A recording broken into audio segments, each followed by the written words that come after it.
Time of Wrath. A Wild Western Adventure. Chapter 1. The Caprock didn't invite you in, it dared you to cross it. Eldridge Sample rode the bay horse along the rim of a canyon that dropped away into a jagged purple bruise of shadow. The sun was behind him now, pushing his shadow out long and thin across the red dirt, stretching it until it looked like a stain. He wasn't looking at the view. He was looking at the ground. The bay was a good animal, U.S. cavalry issue, stolen from a dead captain named Hatcher back at the Double V Ranch. It had a long stride and a hard mouth, but it knew how to pick its way through a field of chala without getting stuck.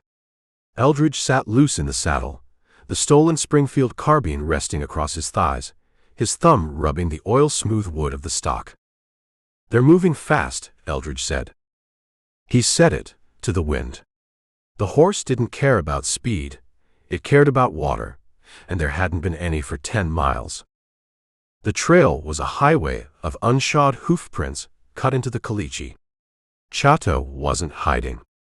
The Comanche war chief had 20 riders, fresh mounts stolen from the Double V, and he was heading deep into the Badlands where the army wouldn't follow. He drove the ponies hard, kicking up a dust cloud that had settled hours ago, but left a grit on the sagebrush that tasted of iron. Eldridge pulled his hat low. He checked the sun. 3 hours of light left. He had been tracking them for 2 days, since the slaughter at the homestead. He hadn't closed the gap. If anything, Chato was gaining. The Comanches rode relay, switching to fresh horses from the remuda they drove ahead of them. Eldridge had one horse. He had to rest it or walk, and walking in this country was just a slow way to die. He stopped. The trail dipped down into a dry wash, a scar in the earth where water ran once a year during the summer storms. The banks were steep, crumbling red clay. Eldridge dismounted. He didn't slide off. He stepped down, his knees protesting the impact. He was stiff.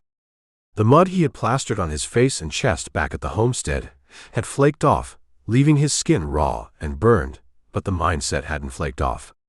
He still felt cold inside, a kind of numb efficiency that scared him when he thought about it too hard. He led the bay down the slope.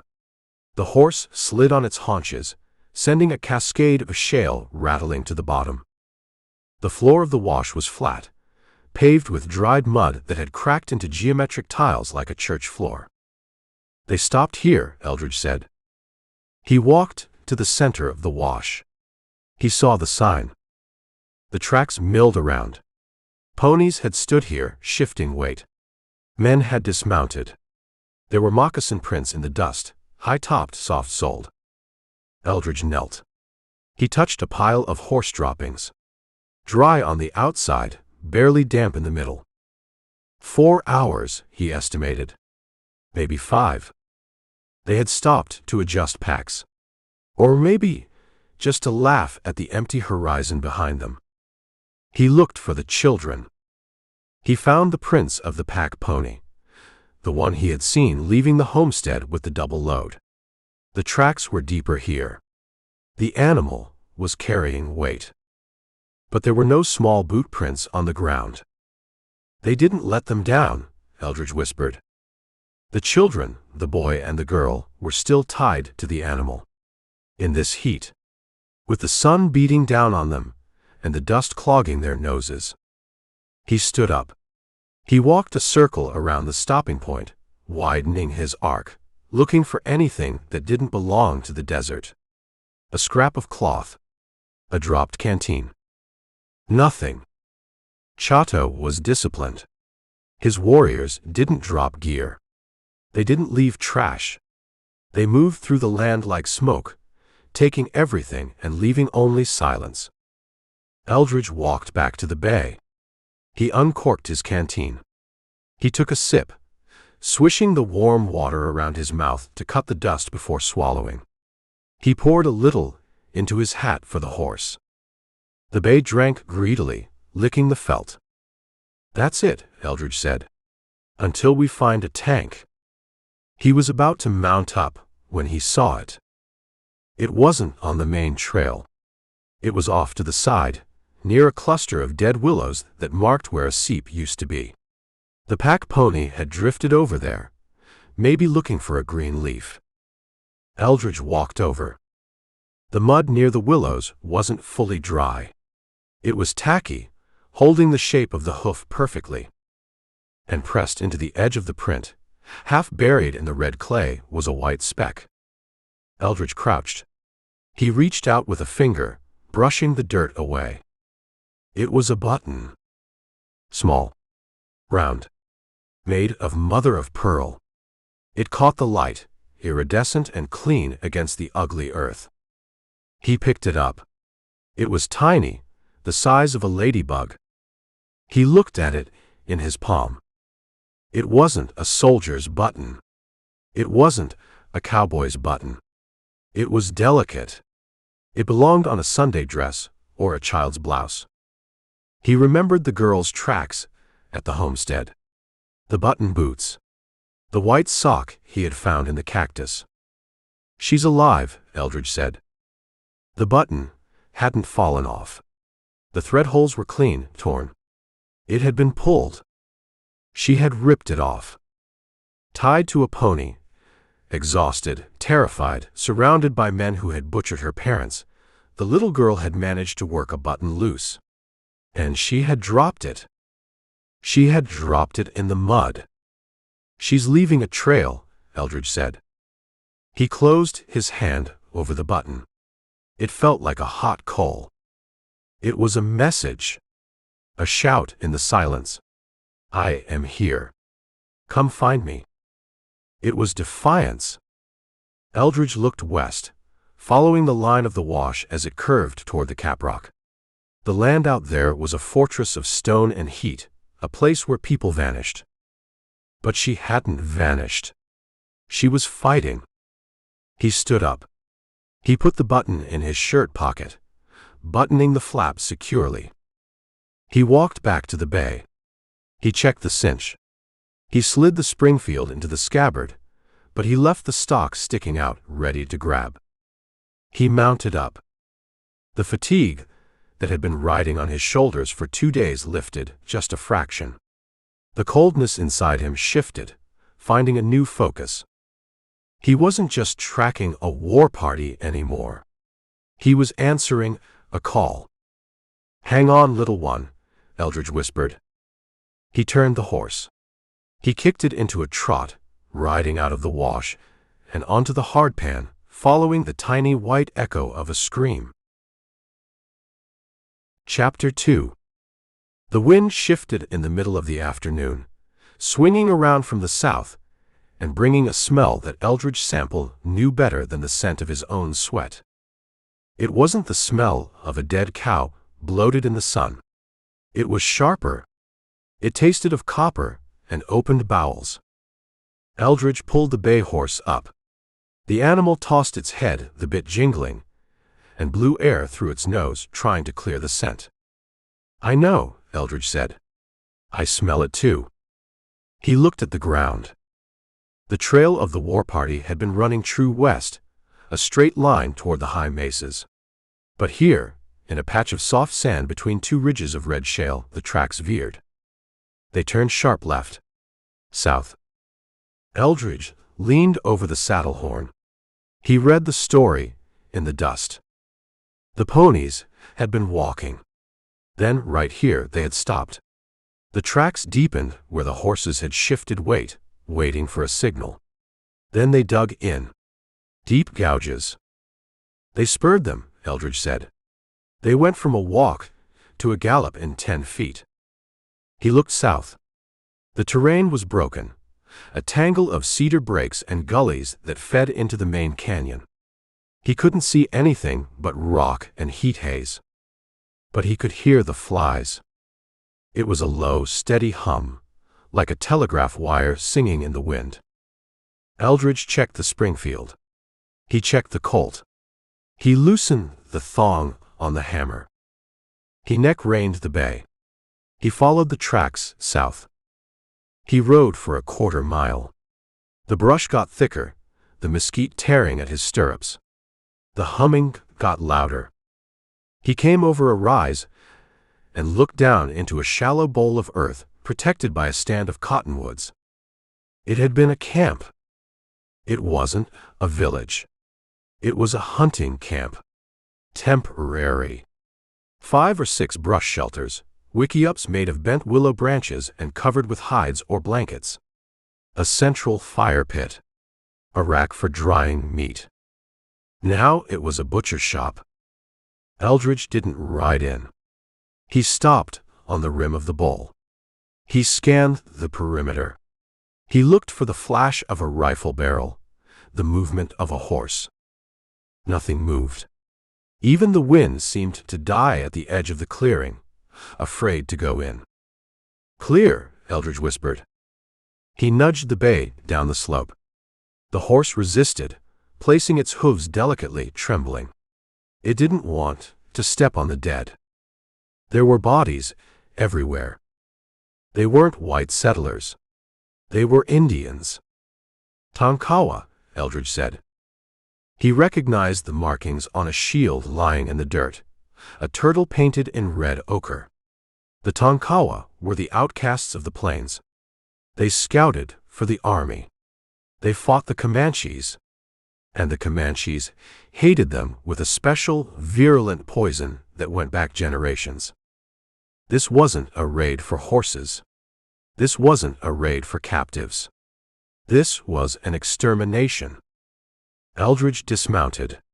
He tied the bay to a dead branch on the upwind side, sparing the animal the worst of the stink. He walked into the camp.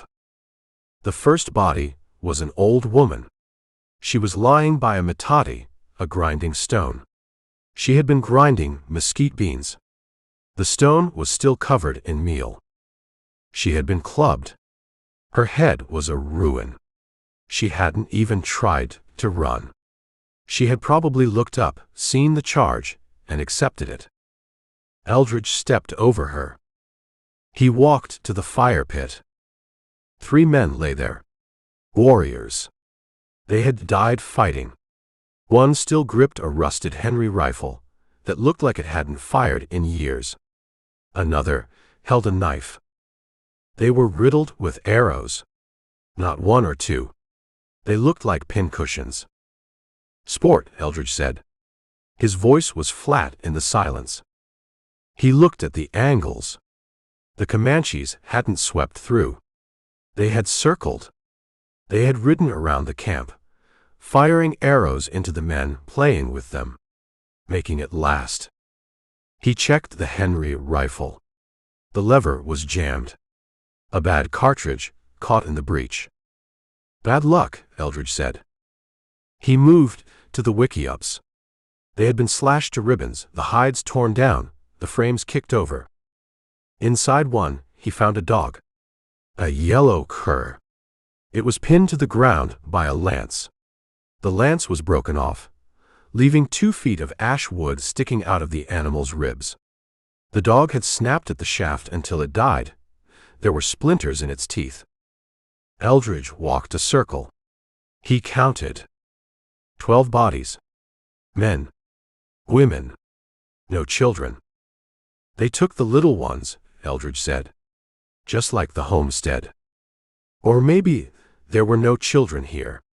The Tonkawa were a dying tribe, their numbers thinned by pox and war.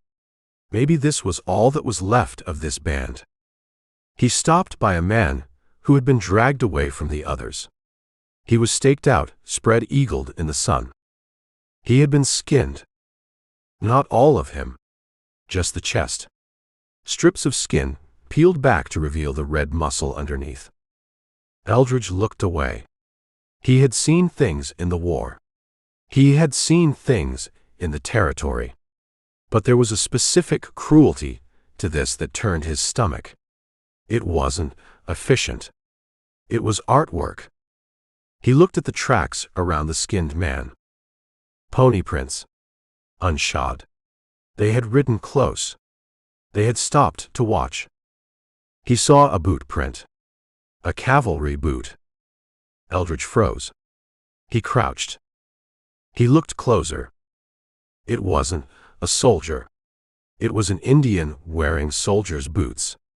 The boots were too big, the toes curling up. "Loot," Eldridge said. He stood up. He looked at the scattering of debris. The Comanches had taken the guns. They had taken the horses. But they had left the rest. Blankets, pots, food. They had smashed the pottery and poured the cornmeal into the dirt. They didn't need the supplies. They had plenty from the double V. This was just spite. They saw the smoke, Eldridge reconstructed. They were riding west. They saw the cook fire. Chato said, "Let's go kill some Tonkawa." And they turned. It was a detour. A pastime. Eldridge walked to the edge of the camp. He looked at the trail leaving the bowl. The tracks were heavy again. The ponies were rested. They had spent an hour here, maybe 2. Killing was thirsty work, but it energized them. He found a spot where a horse had stood for a long time. The rider had dismounted. There were markings in the dirt. Lines drawn with a stick. A map. Eldridge stared at it. It was crude but clear. A line representing the river. A triangle for the mountain. And a series of notches.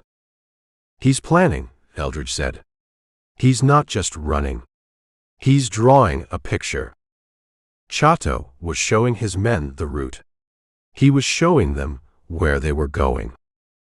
Eldridge looked at the notches. 5 of them. 5 days, Eldridge guessed. Or 5 riders. He rubbed the map out with his boot.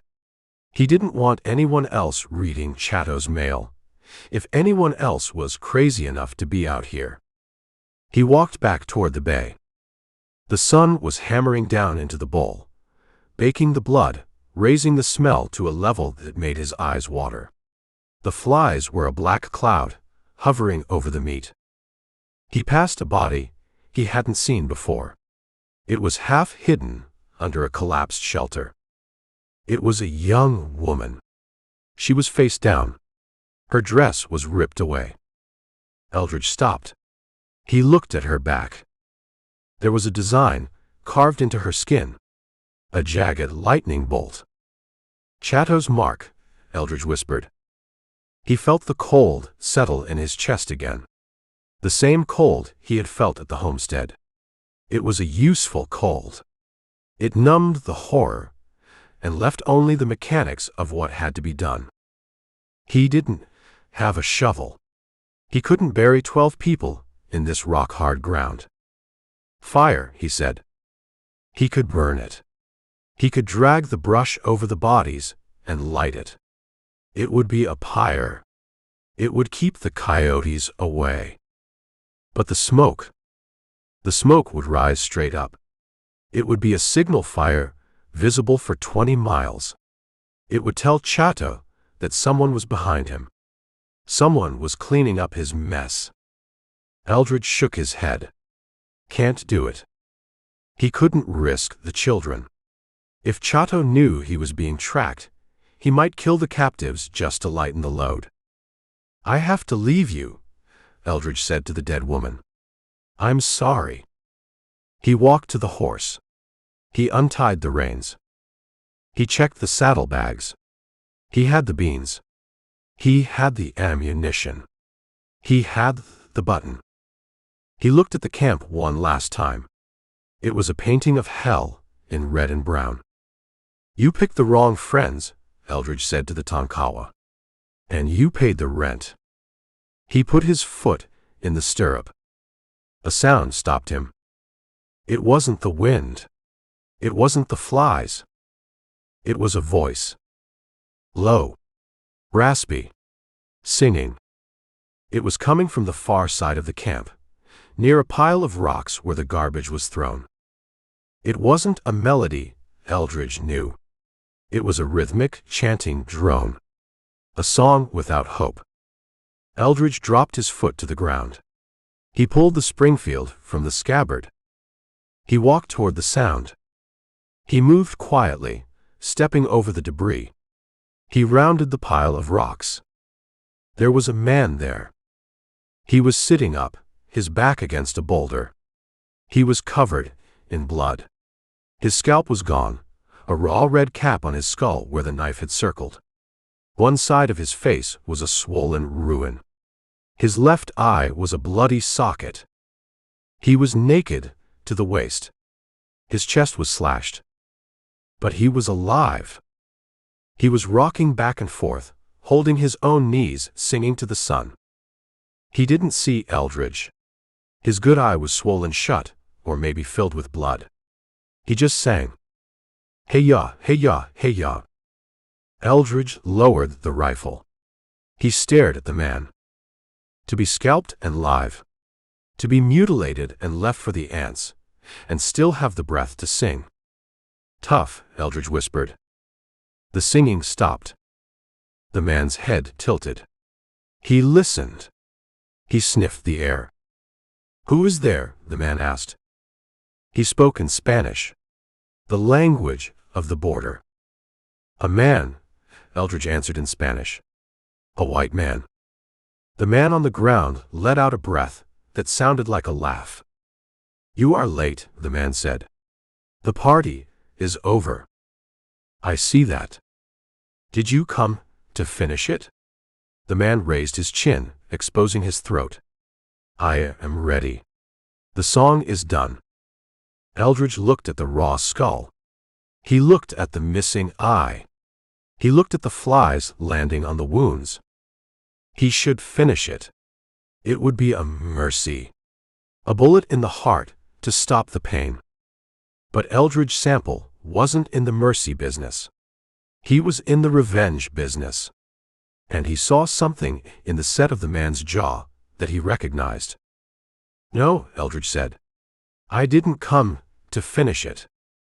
He holstered the Colt he hadn't realized he'd drawn. He knelt in the bloody dirt. I came to fetch water, Eldridge said. And to kill Comanches. The man's good eye cracked open. It was dark, clouded with pain, but there was a spark in it. A tiny hard coal of hate. Comanches, the man whispered. Chato. Chato, Eldridge agreed. The man tried to sit up straighter. He groaned, his skin stretching. I am Kano, the man said. I am Tonkawa. I am dead.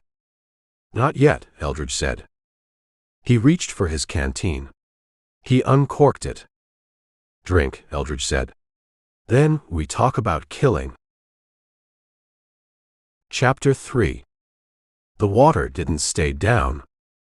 Kano drank too fast, his throat working in spasmodic gulps, and then he retched. The water came back up, pink with blood, splashing onto his bare chest where the skinning knife had done its work. Eldridge Sample pulled the canteen away. Slow, Eldridge said. Your stomach forgot what wet is. Kano coughed. It was a wet, rattling sound that shook his whole frame. He leaned his head back against the boulder, his one good eye closing against the glare of the sun. The raw red circle on his skull glistened, the edges beginning to dry and curl like old parchment. I am thirsty, Kano whispered in Spanish. Thirst means you're alive, Eldridge said. Dead men don't care. Eldridge sat back on his heels. He looked at the man. He had seen scalped men before. Usually, they died of shock within the hour, or they went mad from the pain and ran into the desert until their hearts burst. Kano wasn't running. He wasn't screaming. He was sitting in a pile of garbage, holding his knees, breathing with a deliberate focus that was terrifying to watch. The left side of his face was a ruin. The eye was gone, gouged out with a thumb or a dull spoon. The socket was a dark, clotting hole. The cheekbone was crushed. Chato, Eldridge said. Kano opened his right eye. It was black, bloodshot, but steady. He wanted a messenger, Kano rasped. He left me to sing. To tell who? Anyone who listens, Kano said. To tell the wind. To tell the other tribes. Chato is the wolf. We are the sheep. You don't look like a sheep. I look like meat, Kano said. He touched his chest. The strips of skin, peeled back, were starting to turn black at the edges. He took my hair. He took my eye. He took my wife. She's dead, Eldridge said. He nodded toward the body, under the collapsed shelter. I saw her. Kano didn't flinch. He didn't look. He just stared at Eldridge's boots. Good, Kano said. Better than the other way. Eldridge offered the canteen again. Small sips, Eldridge ordered. Kano drank. This time, he kept it down. He drank until Eldridge pulled the tin flask away. That's enough. You drink too much, you'll drown. Kano wiped his mouth with a hand that was missing a fingernail. You are the white man, Kano said. The one they talk about. Who talks? The Comanches, Kano said. While they were working on me. They talked. They said a white man follows. A man with mud on his face. A man who kills with a knife. They know I'm here. They know you are behind them, Kano said. They do not know you are here. They think you are a ghost. A spirit. I'm flesh and blood, Eldridge said. And I'm tired. He stood up. The smell of the camp was getting worse as the heat peaked. The flies were swarming Kano's head wound, a buzzing halo of black specks. Eldridge looked at the man. He was broken. He was mutilated. He shouldn't be breathing. I should shoot you, Eldridge said. It wasn't a threat. It was an appraisal. Kano looked up. He understood. In this country, a bullet was a gift. It was the only medicine that cured everything. Do you have a bullet? Kano asked. I have a few. Save it, Kano said. For Chato. He tried to stand. He put his hands on the ground and pushed. His arms shook. His legs trembled. He got halfway up, his back sliding against the boulder, and then his knees folded. He slid back down, gasping. You can't ride, Eldridge said. You can't walk. I can crawl, Kano said. I can drag. You'll drag yourself 10 feet, and the ants will finish you. Eldridge looked at the bay horse, tied to the dead branch. The horse was watching them, ears twitching. It didn't like the smell of the Indian. It didn't like the smell of the blood. I have salt, Eldridge said. In the saddlebag. And I have whiskey. A little. Kano looked at him. He knew what that meant. It will hurt, Kano said. It's going to feel like fire, Eldridge said. If you scream, I might shoot you just to stop the noise. I will not scream. We'll see. Eldridge walked to the horse. He unbuckled the saddlebag. He pulled out a small sack of salt he'd taken from the rustler's chuck wagon days ago. He pulled out the flask he'd taken from Hatcher's body. He walked back. He looked at the raw skull. He looked at the empty eye socket. Infection was the killer now. The knife work was done, but the rot was waiting. If he didn't clean it, Kano would be dead of fever in 2 days. Lean forward, Eldridge said. Kano leaned forward. He gripped his knees. He set his jaw. This is going to sting, Eldridge said. He uncorked the whiskey. He poured it over the scalp. The alcohol hit the raw nerves. Kano didn't scream. He made a sound like a tree cracking in a frost. His body went rigid, every muscle locking up. His fingers dug into his legs until the skin broke. Steam seemed to rise from the wound. Eldridge didn't stop. He poured it into the eye socket. He poured it over the chest. Kano shuddered. He gasped, sucking air in through his teeth. Salt, Eldridge said. He opened the sack. He took a handful of the white crystals. He rubbed them into the scalp. Kano's head whipped back. He slammed the back of his skull against the rock. His mouth opened in a silent roar. Veins stood out on his neck like ropes. But he didn't scream. He held it. He held the pain inside, converting it into fuel. Eldridge finished. He stepped back, wiping his hands on his pants. Kano slumped. He was panting, sweat pouring off him, mixing with the blood and the salt. He looked like he had been dipped in oil. He looked at Eldridge. His one eye was wild, dilated. "You." Kano wheezed. "You are a bad doctor." "I'm the only one in town," Eldridge said. He offered the flask. There was a mouthful left. "Finish it." Kano took the flask. His hand shook so bad he had to use two. He drank the whiskey. He dropped the flask in the dirt.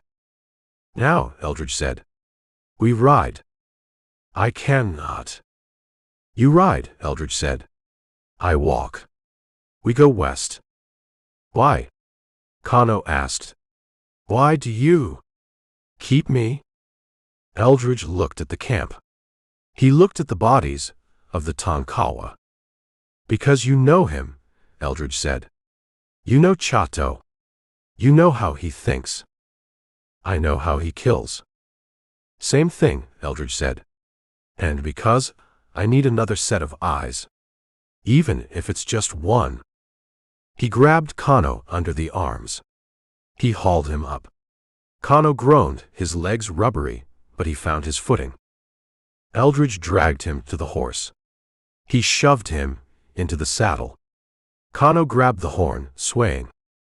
"Don't fall off," Eldridge said. He took the reins.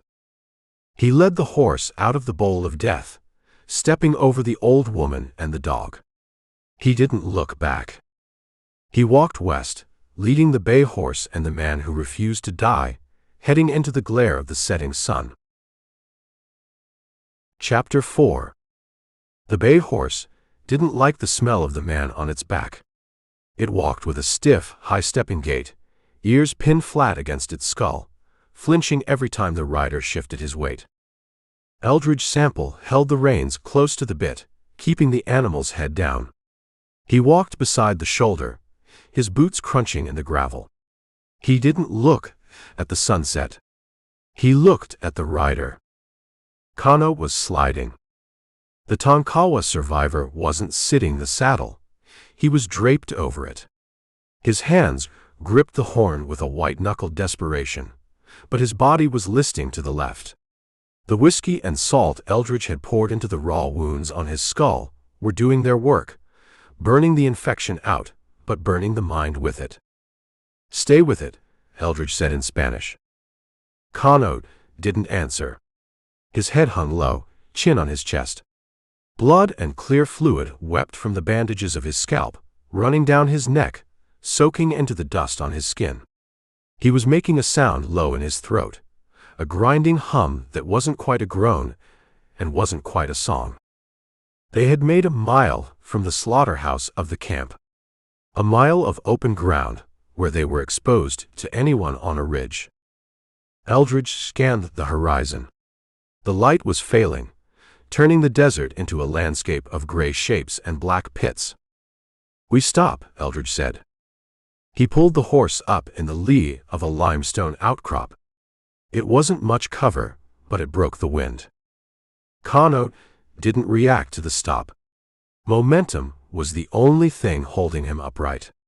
When the horse halted, he kept going. He tipped slowly to the side, sliding off the leather like a sack of wet grain. Eldridge moved fast. He caught him. He took the weight, dead weight, heavy with muscle and bone. He lowered Kano to the ground, propping him against the rock. Kano's head lolled back. His one good eye was open, staring up at the darkening sky. It was glazed, unfocused. The pupil was blown wide. "Water," Eldridge said. He unhooked the canteen. He knelt. He didn't offer the tin neck. He poured a splash into his own palm and rubbed it across Kano's cracked lips. Kano sputtered. He drew a breath that rattled in his chest. "The fire," Kano whispered. "It is, inside my head." "It's the salt," Eldridge said. "It's eating the rot."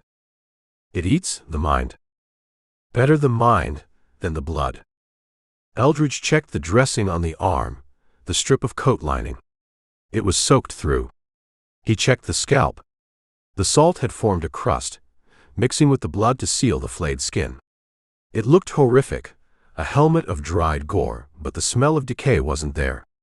Just the smell of iron and whiskey. Kano tried to sit up. He pushed his hands into the dirt, his muscles trembling. He managed to lift his torso 6 inches before he collapsed back against the stone. "Leave me," Kano said. "I didn't drag you this far to leave you." "I am meat," Kano said. "The horse knows. The flies know." "You're breathing," Eldridge said. "Meat don't breathe." Eldridge sat back on his heels. He looked at the man. He saw the map of scars on his chest, old ones, silver lines from knives and arrows long past. This wasn't the first time Kano had been cut. It was just the worst time. "Why?" Kano asked. He turned his head, focusing his eye on Eldridge. "Why do you waste the water?" "I need eyes," Eldridge said. "I told you. You have eyes. Blue eyes. White man eyes." "My eyes see tracks," Eldridge said. "They see boot prints and broken twigs. Your eyes, they see the man who made them." Kano was silent for a long count. He breathed through his teeth, fighting the pain that was pulsing in his skull. "Chato," Kano whispered. "Chato," Eldridge agreed. The name changed the air in the small hollow. It wasn't just a word, it was a curse. Kano pushed himself up again. This time, he made it. He sat with his back straight, ignoring the agony it cost him. He looked at Eldridge. The glaze was gone from his eye. The pain was still there, but it had been pushed behind a wall. What was left in the front was something else. It was hate. It wasn't a hot, screaming anger. It was cold. Distilled. It was the look of a man who has watched his world burn, and decided that the only way to put out the fire is to drown it in blood. He looked at Eldridge, but he wasn't seeing the white man. He wasn't seeing the drifter with the stolen horse. He was seeing the instrument. He was seeing the rifle. "He took the little ones," Kano said. "I know. A boy and a girl." "He took my son," Kano said. "And my daughter's daughter." Eldridge went still. He thought about the bodies in the camp. He hadn't seen children there. "They aren't dead," Eldridge said. "No," Kano said. "Chato does not kill children. He takes them. He turns them. He makes them Comanche." Kano reached out. His hand was shaking, but his grip was strong. He grabbed Eldridge's wrist. "He makes them forget," Kano hissed. "He makes them hunt their own people." Eldridge looked at the hand gripping his wrist. It was stained with dirt and dried blood. "We'll get them back," Eldridge said. Kano shook his head. A small, sharp movement. "Not back," Kano said. "We finish it." He let go of Eldridge's wrist. He reached for his belt. He didn't have a knife. Eldridge had the knife, the one he'd taken from the dead warrior at the waterhole. Kano looked at the knife in Eldridge's belt. "You have a blade," Kano said. "I do." "Give it to me." "You can't hold it," Eldridge said. "You can't stand." "Give it to me," Kano repeated. His voice was flat, hard stone. Eldridge pulled the knife. He handed it hilt first. Kano took it. He tested the weight. He ran his thumb along the edge. He didn't try to stand. He didn't try to cut himself. He plunged the blade into the dirt between his legs. "I will not die," Kano said. "Not tonight. The salt, let it burn. Let it remind me." He looked at Eldridge. "You carry the rifle," Kano said. "I carry the hate. That is the trade." "That's the deal," Eldridge said. He stood up.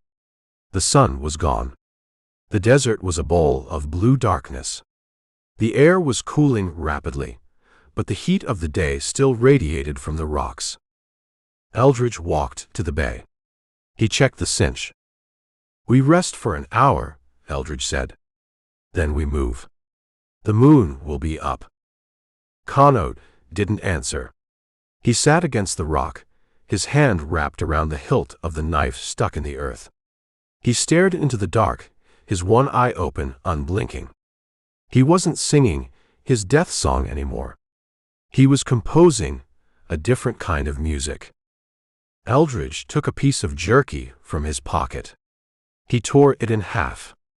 He handed a piece to Kano. Kano took it. He chewed slowly, grimacing as the movement pulled at the skin of his face. They sat in the silence, two men broken in different ways, bound together by a trail of footprints and a single pearl button. "Salt and water," Eldridge whispered to himself. "Basic ingredients."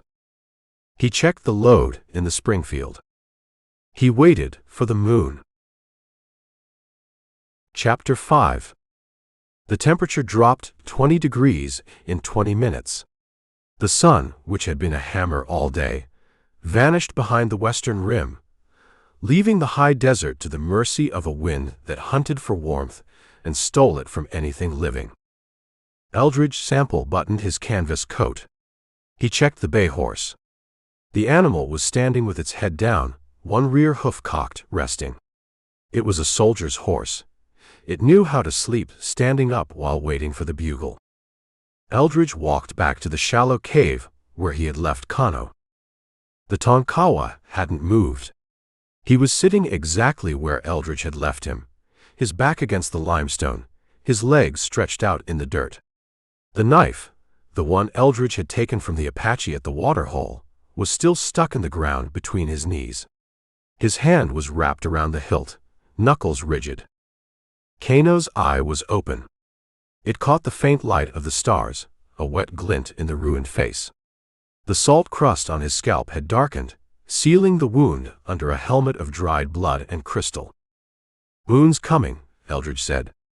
He spoke in Spanish, the lingua franca of the border. Kano didn't answer immediately. He took a breath, testing the depth of his lungs against the pain in his chest. "The moon is slow," Kano rasped. His Spanish was rough, guttural, accented with the clicks and stops of his own tongue. "It moves at its own pace," Eldridge said. "Like everything else out here." Eldridge crouched. He pulled a piece of jerky from his pocket. He held it out. Kano looked at the meat.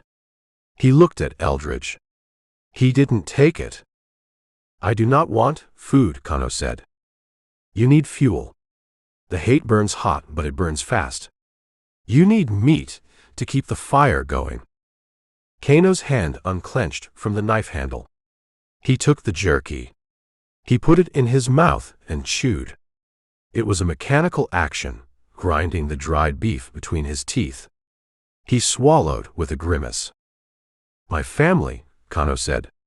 The words came out around the food, unexpected. Eldridge waited. He sat on his heels, resting his forearms on his knees. "You said." "Chato took the little ones," Kano said. "The white children. A boy and a girl.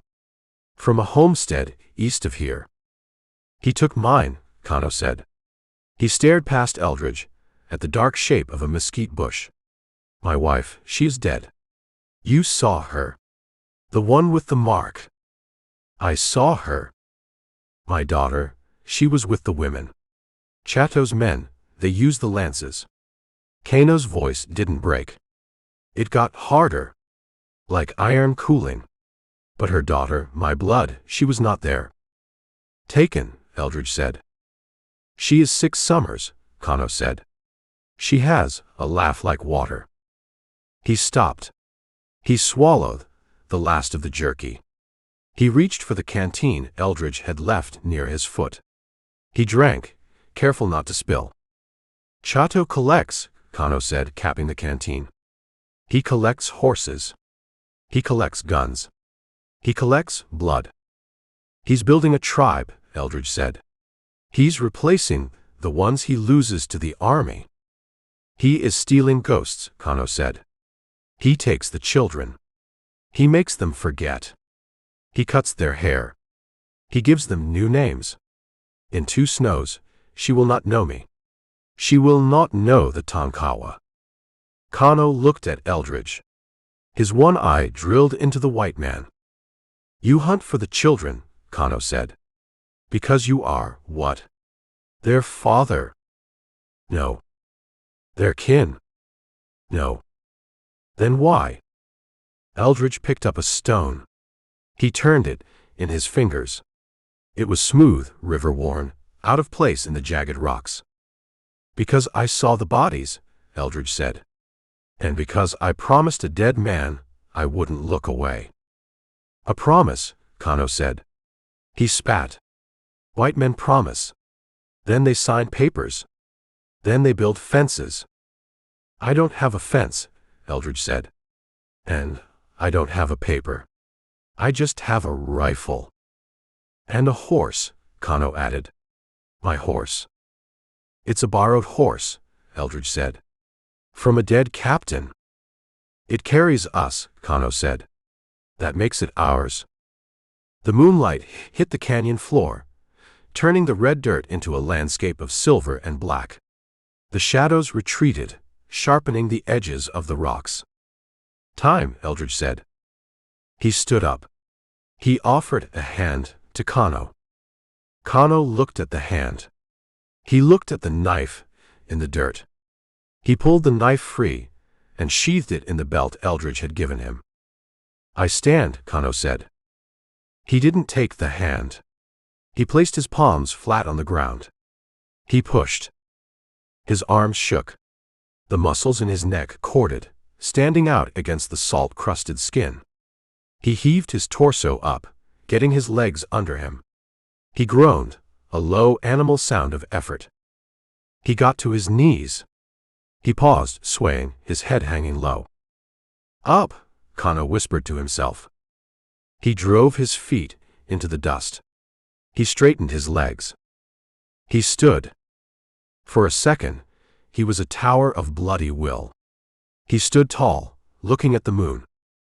Then his knees folded. He didn't stumble. He collapsed. He went down like a cut tree, crashing into the dirt. He hit hard, his shoulders slamming into the gravel. Eldridge didn't catch him. He watched him fall. Kano lay in the dust. He breathed in ragged gasps, dirt sticking to the sweat on his face.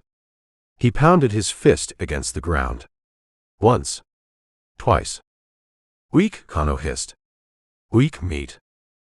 Eldridge walked over. He stood over the Tonkawa. The mind is ready, Eldridge said. The blood is gone. I can walk, Kano lied. You can't crawl, Eldridge said.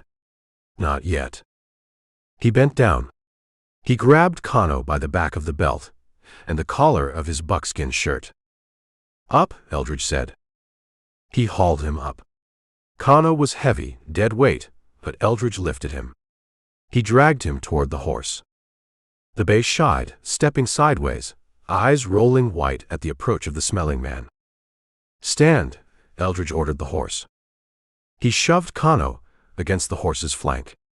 Kano grabbed the saddle leather, hooking his fingers into the rigging. He hung there, panting. Left foot, Eldridge said. He grabbed Kano's ankle. He guided the moccasin into the stirrup. Pull. Kano pulled. Eldridge pushed from the bottom. It was an ugly, clumsy mount.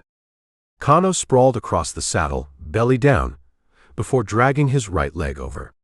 He sat up, swaying, grabbing the horn with both hands. He looked down at Eldridge. He looked ashamed. "This is not a warrior's ride," Kano said. "It's a ride," Eldridge said. "Warriors walk when they have to. You ride because you can't walk." Eldridge adjusted the stirrup length, shortening the leather to fit the Tonkawa. He checked the cinch. It was tight. "You fall off," Eldridge said. "I tie you on. Like a deer carcass." "I will not fall." Eldridge gathered the reins. He didn't mount. There was no room for double riding in this terrain, and the horse was carrying enough weight with a man who couldn't balance. Eldridge walked to the front of the horse. He took the bridle. He looked up at Kano. "We aren't partners," Eldridge said. Kano looked back. His eye was cold. "No," Kano said. "Partners share a blanket. Partners share food." "We share a target," Eldridge said. "We share a hate," Kano corrected. "Chato." "Chato," Kano said. "When we find him, you take the children. I take the hair." "You can have the hair," Eldridge said. "Just don't get in my line of fire." "Do not miss," Kano said. Eldridge turned his back on the survivor. He looked west, toward the gap in the canyon wall where the moon was lighting a path through the Badlands. The trail was there, waiting. He started walking. The bay horse followed, its hooves crunching in the silence. Kano rode above him, a broken king on a stolen throne, holding onto the saddle horn with a grip that turned his knuckles white. They moved out of the hollow, two men bound by nothing but the need to see red paint turn black in the moonlight. Chapter 6. The moon was high enough now to paint the canyon floor in sharp relief, silver light cutting hard lines against black shadows. Kano rode the bay horse with his eyes closed. He wasn't sleeping. He was listening to the ground through the animal's hooves, feeling the vibration of the earth. His head bobbed with the horse's gait, the salt-crusted bandage on his skull gleaming wetly where the seep hadn't stopped. Eldridge Sample walked ahead, leading the horse by the bridle. His boots crunched on the gravel. He kept his eyes moving, scanning the trail for sign. "Stop," Kano said. The word was a croak, barely audible over the wind. Eldridge pulled up. The bay stopped, blowing out a breath that steamed in the cold air. "What is it?" Eldridge asked. Kano opened his one eye. He pointed to a patch of hardpan to the left of the trail. "There," Kano said. Eldridge walked over. He looked at the ground. To him, it looked like dirt. Scuffed maybe, but just dirt. "I don't see it," Eldridge said. "You look with white eyes," Kano said. "You look for heavy things. Deep prints. Broken branches. That's how you track." "That is how you follow a cow," Kano said. "To follow a spirit, you must look for the breath." Kano slid off the horse. He landed on his feet, staggered, and caught himself on the stirrup leather. He didn't fall. He let go of the saddle and limped to the spot he had pointed at. He knelt. He touched the ground with his fingertips. "Here," Kano said. They stopped. Not to rest. To celebrate. Eldridge crouched beside him. He looked closer. The dust was disturbed in a circular pattern. Not hoof prints. Moccasin prints. But they weren't walking prints. They were scuffs. Pivots. "They danced," Kano said. "Danced." "The victory dance," Kano said. His voice was flat, devoid of emotion. "They killed my people. They took the scalps. They felt big. So they stopped here in the moonlight, and they danced. To show the spirits how strong they are." Eldridge looked at the circle. He could see it now. The rhythmic stamping. "They wasted time," Eldridge said. "Good." "They did not waste it," Kano said. "They used it. to make themselves hard.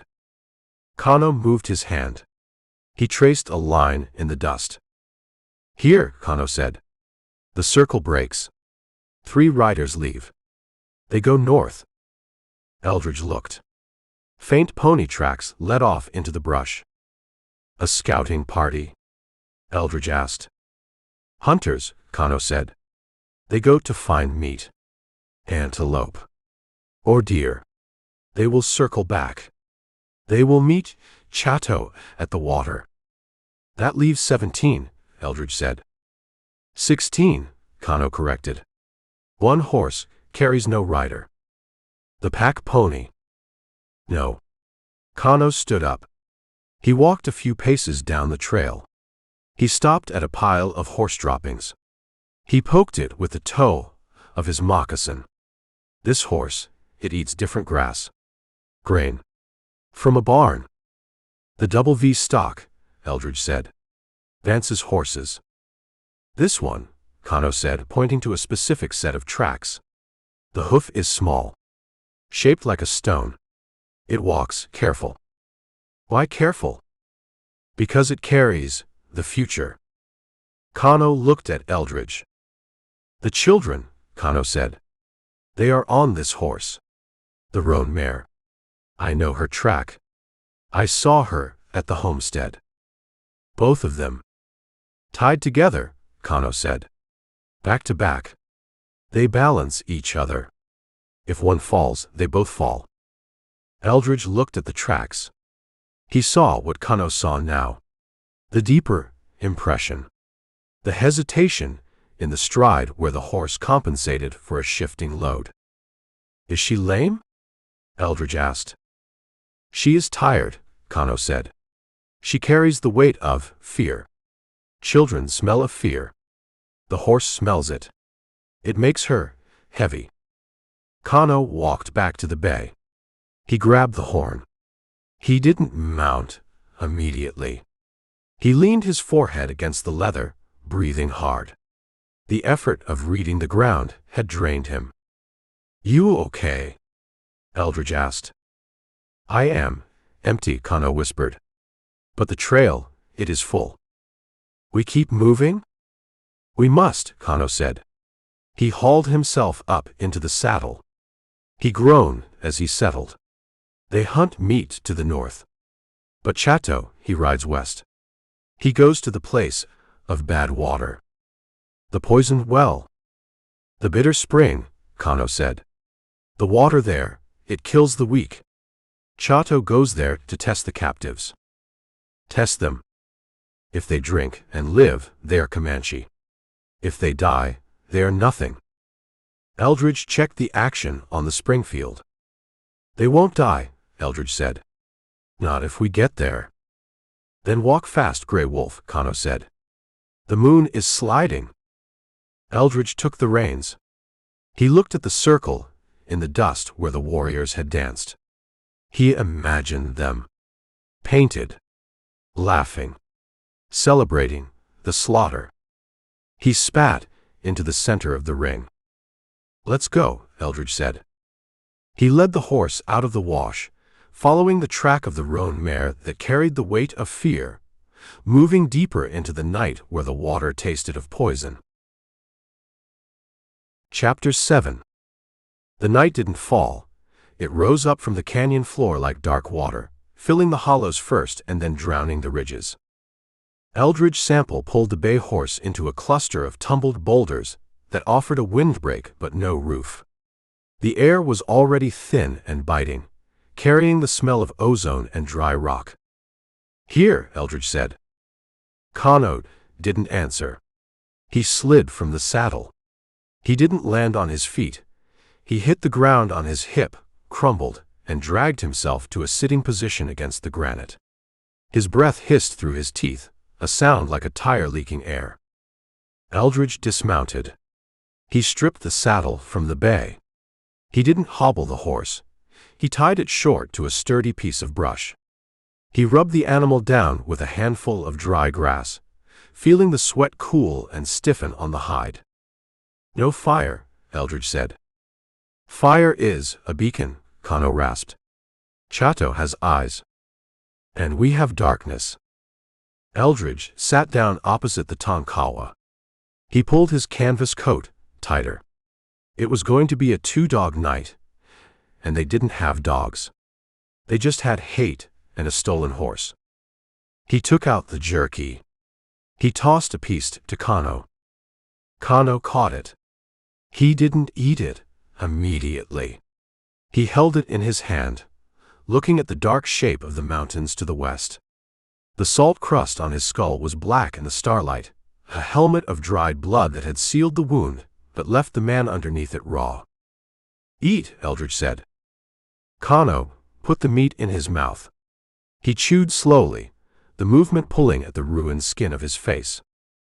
Eldridge ate his own ration. It tasted like salt and dust. He washed it down with a sip of water from the canteen. "Drink," Eldridge said, passing the tin flask. Kano shook his head. "I have enough." "You're drying out. The salt takes moisture. The salt keeps me awake." Kano reached into the dirt. He picked up a stone. It was a piece of chert, a silicate rock common in the breaks. He turned it over in his hand, feeling the weight, the grain. He picked up another stone, a round river rock he must have carried from the wash. Click. He struck the chert. A flake of stone popped off. Click. Eldridge watched him. "You have a knife. I gave you one." Kano touched the hilt of the trade knife in his belt. "This is steel.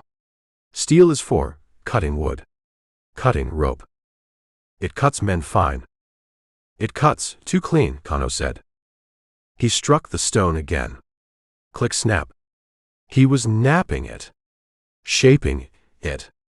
He worked with a rhythm that was ancient, his hands moving with a memory that went back before iron, before horses. "What are you making?" Eldridge asked. "A scraper," Kano said.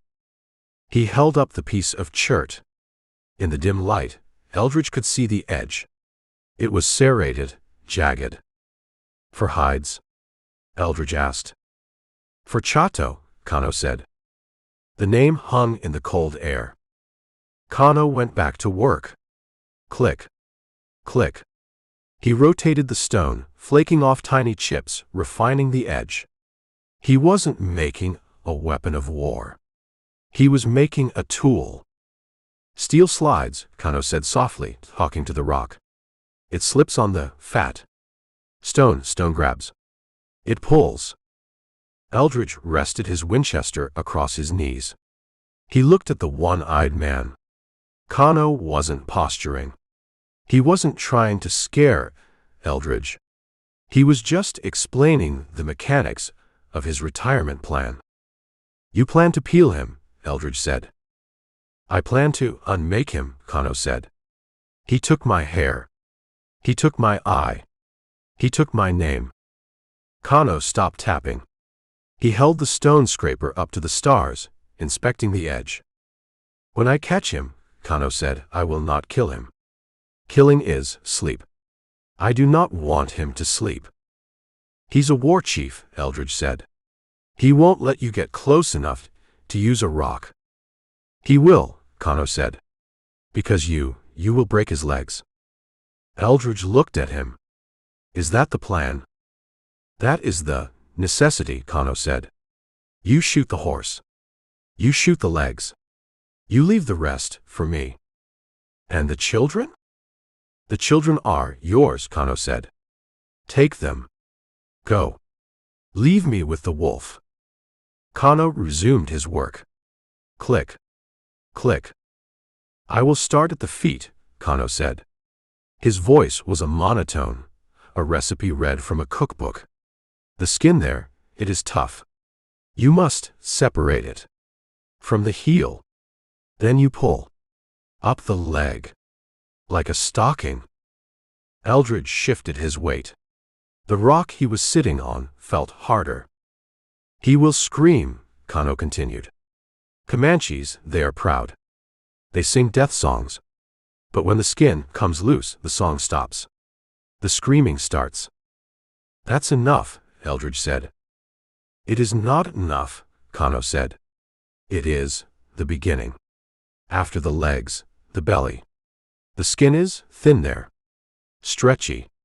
You must be careful, or it tears. Stop it. Kano looked up, his one eye fixed on Eldridge. Does it bother you, Grey Wolf? It bothers me that you're talking about torture while we're sitting in the dark 20 miles behind him, Eldridge said. You're spending gold you haven't mined yet.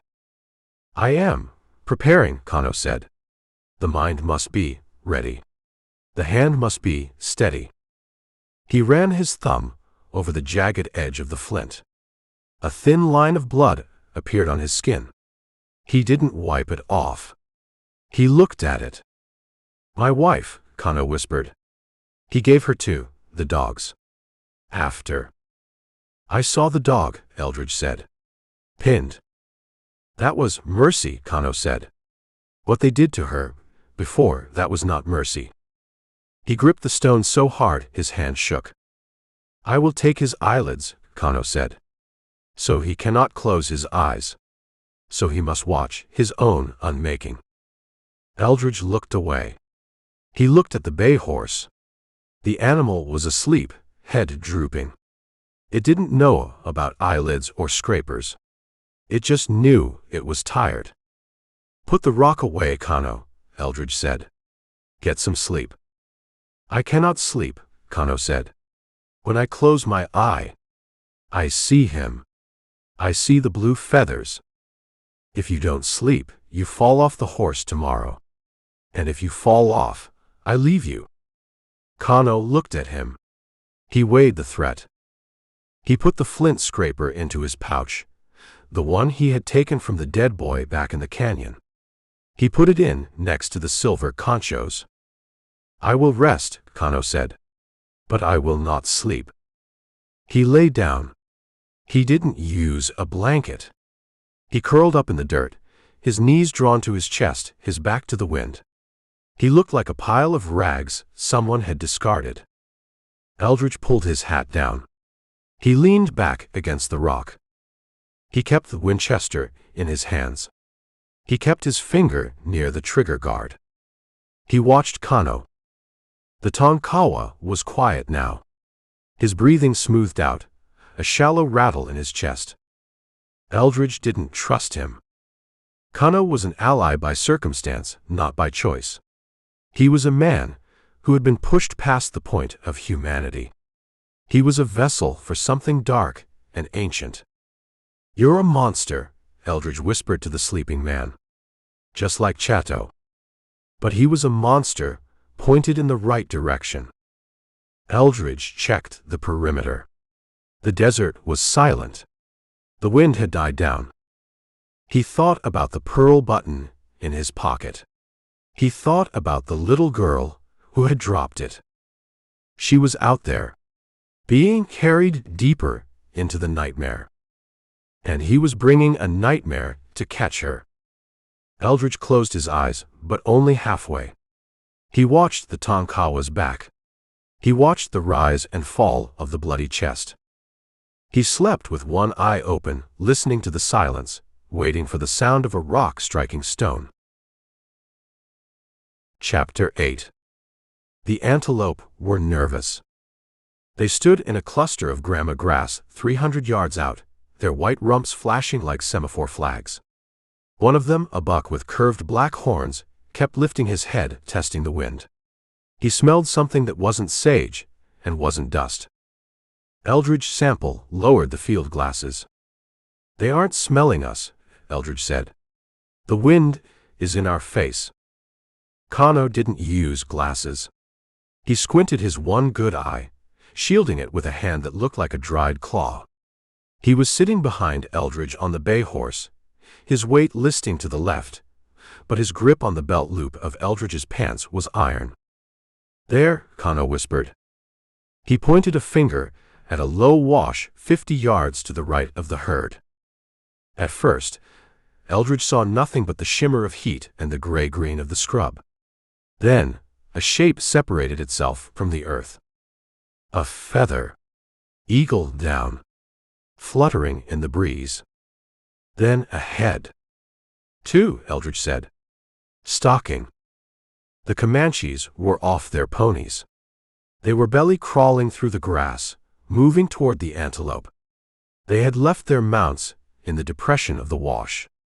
They were hunting meat, probably bored with the jerky or just wanting fresh liver to eat raw. Stragglers, Kano said. They lingered to hunt. They got greedy, Eldridge said. Chato is miles ahead. These two stopped to play. Eldridge swung his leg over the saddle horn and slid to the ground. He handed the reins to Kano. Hold him, Eldridge said. If I shoot, he's going to jump. Kano took the reins. He looked at the two shapes in the grass. He looked at the distance. The one on the left, Kano said. He carries a rifle. A yellow boy. I see it. The one on the right, he has a bow. I see him too. Kano slid off the horse. He didn't make a sound when his moccasins hit the dirt. He handed the reins back to Eldridge. You take the rifle, Kano said. The Winchester. And the bow. Kano reached down. He picked up a stone. It wasn't a throwing stone. It was a smashing stone. The size of a cantaloupe, jagged on one side, heavy granite. He weighed it in his hand. I take the bow, Kano said. Eldridge looked at him. The salt crust on Kano's head was cracking in the heat, weeping serum. His eye was wild. He looked like a corpse that had climbed out of a grave to settle a score. You're in no shape to run, Eldridge said. I can drop them both from here. No, Kano said. The bullet is too quick for the second one. He turned and started moving. He didn't run straight at them. He circled. He moved into the drainage of the wash, using the bank for cover. He moved fast for a man who had been skinned alive 2 days ago. He moved like a spider, low and scuttling. Eldridge watched him go. Then he turned his attention to the rifleman. He found a rest for the Springfield on a branch of mesquite. He settled the stock against his shoulder. He adjusted the rear sight. 300 yards. Flat trajectory. The Comanche with the Winchester was crawling closer to the antelope. He was patient. He wanted a sure shot. He raised his head, checking the buck. Eldridge took a breath. He let half of it out. He waited for Kano. He saw the Tonkawa emerge from the wash. He was 50 yards from the second Indian, the one with the bow. He was behind him. Kano stopped. He waited. He looked back at Eldridge. He raised the rock. Now. Eldridge squeezed the trigger. Boom. The heavy .45 to 70 carbine roared, kicking against Eldridge's shoulder. The bullet hit the Comanche rifleman in the side. It punched through his ribs, driving him sideways into the dirt. He didn't get up. He didn't twitch. The light went out. The antelope herd exploded, scattering in white flashes of panic. The second Comanche, the bowman, rolled onto his back. He had heard the shot. He saw his friend go down. He sat up, reaching for the bow he had laid in the grass. He didn't see the rock coming. Kano charged. He didn't scream. He didn't waste the air. He ran with a lurching, broken stride, closing the 50 yards in seconds. The Comanche saw him. He saw the blood-caked man rushing him. He fumbled with the arrow, trying to knock it. He got the arrow on the string. He started to draw. Kano hit him. He didn't tackle him. He swung the rock. He brought it down two-handed, like an axe. Crunch. The sound carried all the way back to Eldridge. It was the sound of a pumpkin being dropped from a roof. The Comanche went down. The arrow flew wild, skittering into the brush. Kano fell on top of him. It wasn't a fight. It was a demolition. Kano raised the rock again. He brought it down. And again. Eldridge lowered the Springfield. He racked the action, ejecting the hot brass casing. He thumbed a fresh round in. He walked toward them. He kept his eyes on the horizon, checking for other riders. But the plain was empty. Just the dust of the fleeing antelope and the heat waves. He reached the wash. The rifleman was dead. The hole in his side was big enough to put a fist through. He walked to Kano. Kano was sitting on the chest of the bowman. The rock was lying in the grass now, wet and red. Kano's hands were covered in blood that wasn't his own. The Comanche's face was gone. It was just a mask of bone shards and pulp. Kano was breathing hard, his chest heaving. He looked up at Eldridge. "He is dead," Kano rasped. "He was dead 3 hits ago," Eldridge said. Kano looked down at his work. He didn't look disgusted. He looked satisfied, like a man who had just finished a hard day's labor. "He carried a bow," Kano said. "But he wore a shirt." Eldridge looked. The dead Comanche was wearing a calico shirt. It was stained now, but the pattern was visible. Small yellow flowers. "A woman's shirt," Eldridge said. "From the homestead. Or the Tonkawa camp." Kano touched the fabric. He rubbed the blood into the cloth. "My wife," Kano said. "She liked yellow." He grabbed the shirt front and ripped it open. The buttons popped. Underneath, the Comanche's chest was smooth, brown skin. Kano reached for the knife in his belt, the one Eldridge had given him. "We need the horses," Eldridge said. "The ponies are in the wash." "Get them," Kano said. "I have business." "Kano." "Go," Kano hissed. He put the point of the knife against the dead man's sternum. "This is the law of the blood." Eldridge looked at the mess in the grass. He looked at the sun beating down. He turned away. He walked down into the wash. He found the 2 ponies tied to a root. They were good animals. Mustangs. Tough unshot hooves. One was a paint, the other a grulla. They shied when they saw him, smelling the powder smoke. "Easy," Eldridge said. He untied them. He led them up the bank. Kano was standing up. He was wiping the knife on his leggings. He was holding something in his left hand. Eldridge didn't ask what it was. He didn't want to know. Kano walked to the paint pony. He grabbed the mane. He swung up. He moved better now. The violence had greased his joints. He looked at Eldridge. His face was a mask of fresh blood over the old scabs. "Now," Kano said, "I ride my own horse." "We leave them," Eldridge said. "For the buzzards." "Yes," Kano said. "Let them see. Let Chato see what comes behind him." Eldridge mounted the bay. He looked at the 2 dead men in the grass. They had stopped to hunt meat. They had become meat. "West," Eldridge said. Kano kicked the pony. He didn't look back. He rode with the Winchester rifle he had taken from the first man across his lap. They moved out, leaving the flies to settle on the red ruin in the grama grass. Chapter 9. The heat in the wash didn't let up. It radiated from the stone banks and the dead bodies, a solid wall of temperature that smelled of iron and sage. Eldridge Sample sat on the bay horse, watching. He had thought they were leaving. He had thought the killing was the punctuation mark on the afternoon. But Kano wasn't done. The Tonkawa survivor slid off the paint pony. He hit the ground with a stumble, his legs still weak from the blood loss and the fever of the salt cure, but he didn't fall.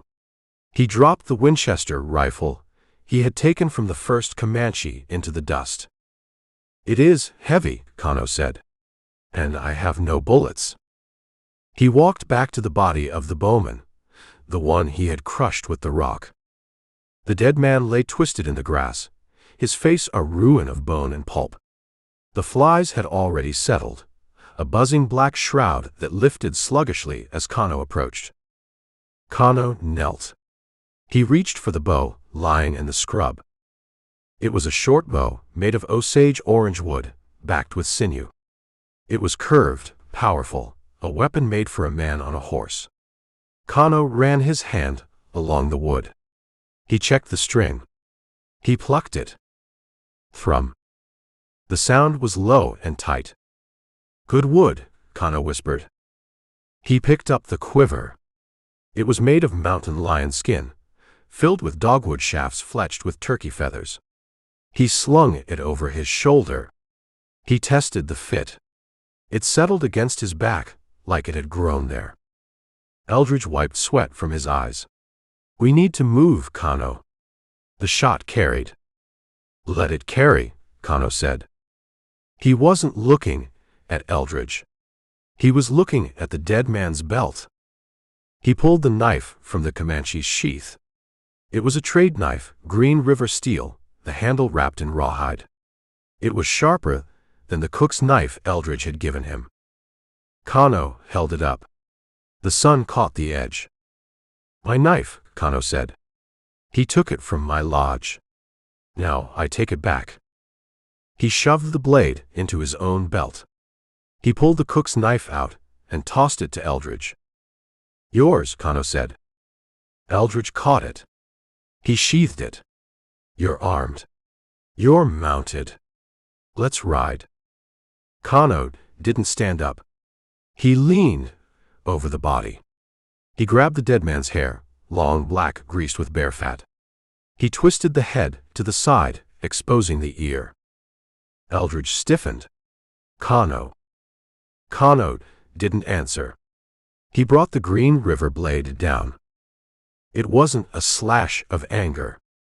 It was a precise, surgical cut.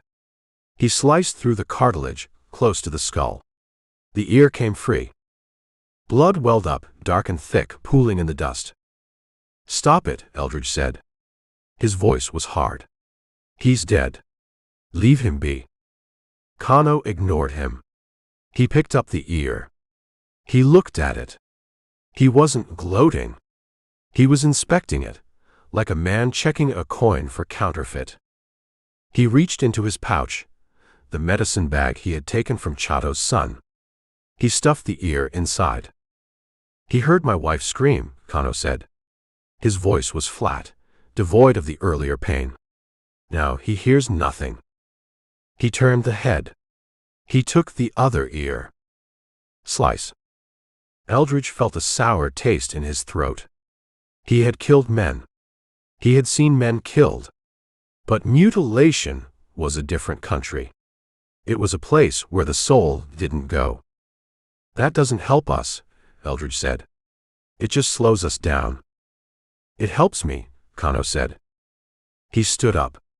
He walked to the second body, the rifleman Eldridge had shot. The man was lying on his side, the hole in his ribs gaping. Kano knelt. "Don't," Eldridge said. He rested his hand on the stock of the Springfield. "We aren't butchers, Kano." Kano looked up. His one eye was a black stone. The salt crust on his head was cracking, a jagged map of his own suffering. "I am not a butcher," Kano said. "I am a collector. Chato collects children. I collect silence." He cut the left ear. Eldridge watched. He didn't shoot him. He didn't ride away. He was tied to this man by a debt and a trail, and he couldn't break the tether just because the work got ugly. Kano finished. He wiped the blade on the dead man's leggings. He put the ears in the pouch. He stood up. He looked different. 10 minutes ago, he had been a broken thing, draped over a saddle, held together by hate and whiskey. Now he stood straight. The bow was on his back. The knife was at his waist. The trophies were in his bag. He wasn't a survivor anymore. He was a warrior. He walked to the paint pony. He didn't struggle to mount this time. He grabbed the mane and swung up in one fluid motion, ignoring the pain that must have been tearing at his chest. He settled on the horse's bare back. He looked at Eldridge. "You have white eyes," Kano said. "You see the dead man." "I see the debt." "The debt is paid when Chato is dead," Eldridge said. "Not when you fill a bag with meat." "The bag is heavy," Kano said. "It reminds me. When I am tired, when I want to sleep, I will feel the weight. And I will keep riding." He turned the pony. "West," Kano said. He kicked the horse. They rode out of the wash. The sun was dipping lower, casting the world in a bruised purple light. The heat was breaking, replaced by the thin high wind of the plains. Eldridge rode beside him. He looked at the Tonkawa. Kano rode with his head up, scanning the horizon. He looked like a part of the land, as hard and unforgiving as the cactus. "You got a name for that horse?" Eldridge asked, breaking the silence. "No," Kano said. "A horse is legs. When these legs die, I will find others." "You're walking a hard line, Kano."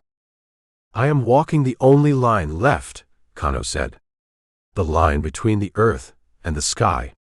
Everything else is gone." They pushed the horses. The bay and the paint moved together, finding a rhythm. Eldridge checked his back trail. The buzzards were descending on the wash, a black funnel cloud dropping to the feast. Hatcher will find them, Eldridge thought. Or the Comanches will circle back. But they weren't circling back. The tracks ahead were straight. Chato was moving with purpose. He was heading for the water. "The poisoned well," Eldridge said aloud. Kano nodded. "The bitter spring. We will be there by morning. If the horses hold." "They will hold," Kano said. "Or we will eat them." Eldridge looked at the bay. It was a good horse. He hoped it didn't come to that. The night came down. The stars emerged, cold and bright. Kano reached into his pouch. He didn't pull out an ear. He pulled out a piece of dried meat he had scavenged from the saddlebags of the dead Comanche. He ate it. He was fueling the engine. Eldridge watched him. He realized he wasn't leading the expedition anymore. He had saved Kano, healed him, put him on a horse. But somewhere in the bloody grass of that wash, the dynamic had shifted. Kano wasn't following Eldridge. He was hunting alongside him. And he was hungry. "Keep your eyes open," Eldridge said. "My eye is always open," Kano said. "It does not blink. Not anymore." They rode into the dark, leaving the mutilated dead behind, two predators moving toward a waterhole that promised nothing but poison and the next fight. Chapter 10. The bay horse stopped. It planted its hooves in the caliche and refused to take another step toward the green scum. Eldridge Sample kicked it. "Walk." The horse shook its head, the bit jangling. It backed up, snorting dust from its nostrils. It smelled the water, but it smelled the death in it stronger. "He knows," Kano said from the paint pony. Eldridge dismounted. His boots hit the ground hard, sending a shock up his shins. The heat was a physical weight, pressing down on his hat brim, drying the sweat on his skin before it could bead. He walked to the edge of the spring. It was a small tank, fed by a seep in the limestone wall. The willows around it were yellow, dying of thirst themselves. The water was black. Floating in the center, bloated and turning in the slow current of the seep, was a coyote. Its throat was cut. Its entrails spilled out into the pool, turning the water into a soup of rot and flies. Chato, Eldridge said. He didn't have to guess. It was a signature. A message left for the ghosts following him. You want water? Drink this. Eldridge uncorked his canteen. He shook it. It was light. Maybe a cup left. He looked at the horses. Their heads hung low. Their flanks were sucked in. They needed 5 gallons apiece to keep going in this heat. They weren't going to get a drop. He killed the water, Kano said. The Tonkawa sat on his pony, staring at the dead coyote. He didn't look angry. He looked like he expected it. He didn't just kill it, Eldridge said. He poisoned it. If we drink that, we die of the flux before sunset. Eldridge sat on a rock. The stone burned through his trousers. He felt the crack. It wasn't a bone. It was inside. The resolve that had carried him from the homestead, through the Tonkawa slaughter, and across 20 miles of badlands, it fractured. The heat did it. The thirst did it. The sheer, relentless malice of the enemy did it. We can't go on, Eldridge said. He looked at his hands. They were covered in red dust. The horses will drop, Eldridge said. We'll drop. Chato wins. He wanted to close his eyes. He wanted to lie down in the shade of the rock and let the sun finish what the Apaches and the rustlers and the Comanches had started. It seemed easier than taking another step.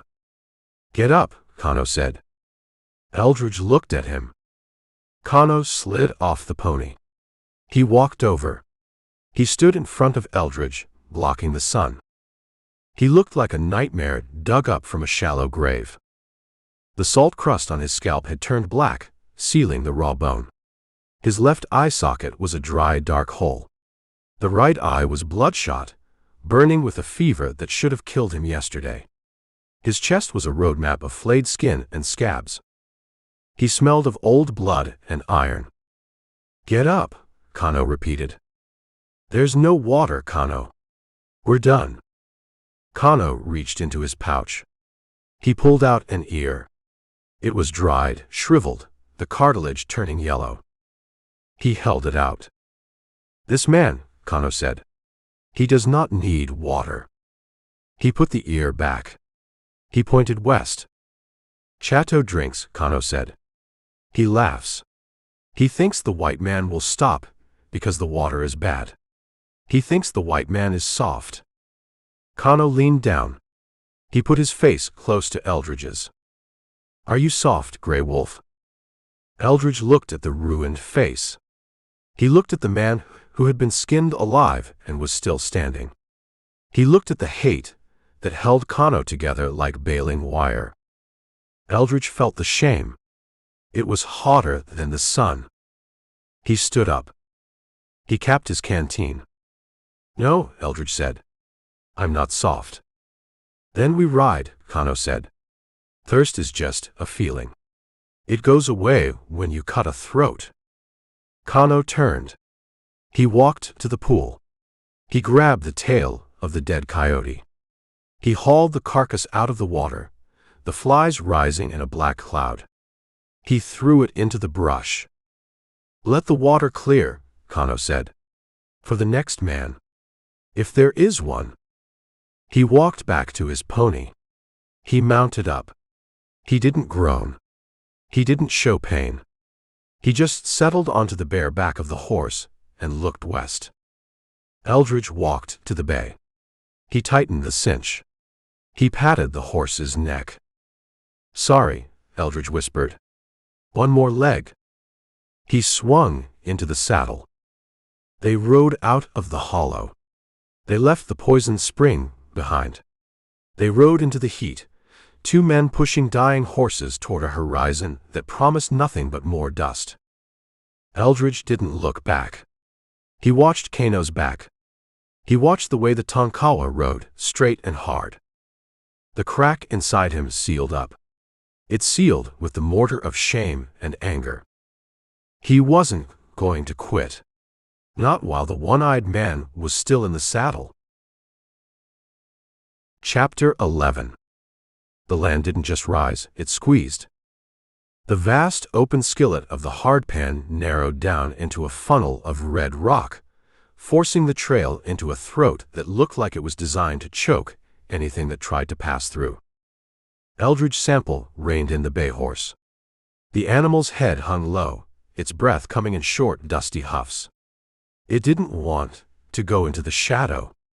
It wanted to turn around and find the last place it remembered water, even if that place was 20 miles back. The Narrows, Eldridge said. He looked up. The canyon walls rose 200 feet, straight up. They were smooth, polished by wind and flash floods, layered in bands of rust and ochre. At the top, the rim was a jagged line of limestone that cut the sky into a thin blue ribbon. "It is a throat," Kano said from the paint pony. "And we are the food." The Tonkawa sat slumped, his hand resting on the neck of his mount. The salt crust on his head had turned gray with dust. His one eye scanned the entrance, moving from the scree at the base to the overhang at the top. "Chato went through," Eldridge said. "The tracks are clear." He pointed to the ground. The churned earth where the remuda had passed was a road map leading straight into the dark. "He went through," Kano agreed. "And he left the door open." "Why?" "Because he wants us inside." Eldridge pulled the Springfield from the scabbard. He rested the butt on his thigh. He checked the load. "It's the only way west," Eldridge said. "Unless we ride 40 miles south to the Caprock break. We don't have the horses for 40 miles. So we walk into the mouth," Kano said. "Like the rabbit." "We aren't rabbits." Eldridge nudged the bay with his heels. The horse groaned but stepped forward. The iron shoes clicked on the river stone that paved the canyon floor. They rode in. The temperature dropped instantly. The sun couldn't reach the bottom of the Narrows. The air was cool, damp, and smelled of trapped time and old water. The wind died, cut off by the walls. The sound of the hooves changed. It wasn't a crunch anymore. It was a clack echo, bouncing off the stone walls, magnifying the noise until two horses sounded like a squadron. Eldridge rode with his head tilted back, watching the rim. The strip of sky above was bright, blindingly so compared to the gloom of the floor. It made it impossible to see into the shadows of the overhangs. "If they are up there," Kano whispered, his voice amplifying in the acoustic trap, "they see us." "They're up there," Eldridge said. "Chato wouldn't leave a spot like this empty." "How many?" "Enough to close the door." They rode deeper. The walls closed in, barely 10 feet apart in places. Driftwood from old floods was jammed into cracks 20 feet overhead, a reminder of what happened here when it rained. Eldridge watched a hawk fly across the gap of sky. It screamed, a lonely, piercing sound. He looked at the ground. The tracks of the herd were still there, but they were different. The stride had lengthened. Chato had pushed the ponies through here fast. He hadn't lingered. He hurried, Eldridge said, to get clear, so his men could set up. He stopped the horse. A large boulder, fallen from the rim centuries ago, blocked half the path. It sat in the middle of the wash, like a tombstone. "Cover," Eldridge said. "Or a marker," Kano said. Kano stopped the paint pony. He unslung his bow. He knocked an arrow, holding it loose against the string. He didn't look at the boulder. He looked straight up. "I feel them," Kano said. Eldridge felt it too. It was a pressure on the back of the neck. The feeling of eyes sighting down a line. He didn't speak. He just tightened his grip on the rifle. A pebble fell. It clicked against the canyon wall, bouncing twice before hitting the sand 10 feet in front of the bay horse. The horse flinched. Eldridge looked up. He didn't see a man. He saw a motion, a release of tension. "Move!" Eldridge roared. He spurred the bay, driving it toward the shelter of the boulder. The air hissed. Thwack! An arrow struck the ground right where the bay had been standing. It buried itself 6 inches deep in the hard-packed sand, the feathers quivering. Thwack! Thwack! 2 more arrows rained down.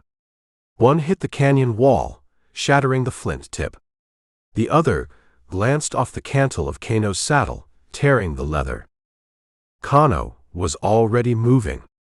He slid off the paint pony, hitting the ground in a roll, dragging the animal toward the wall.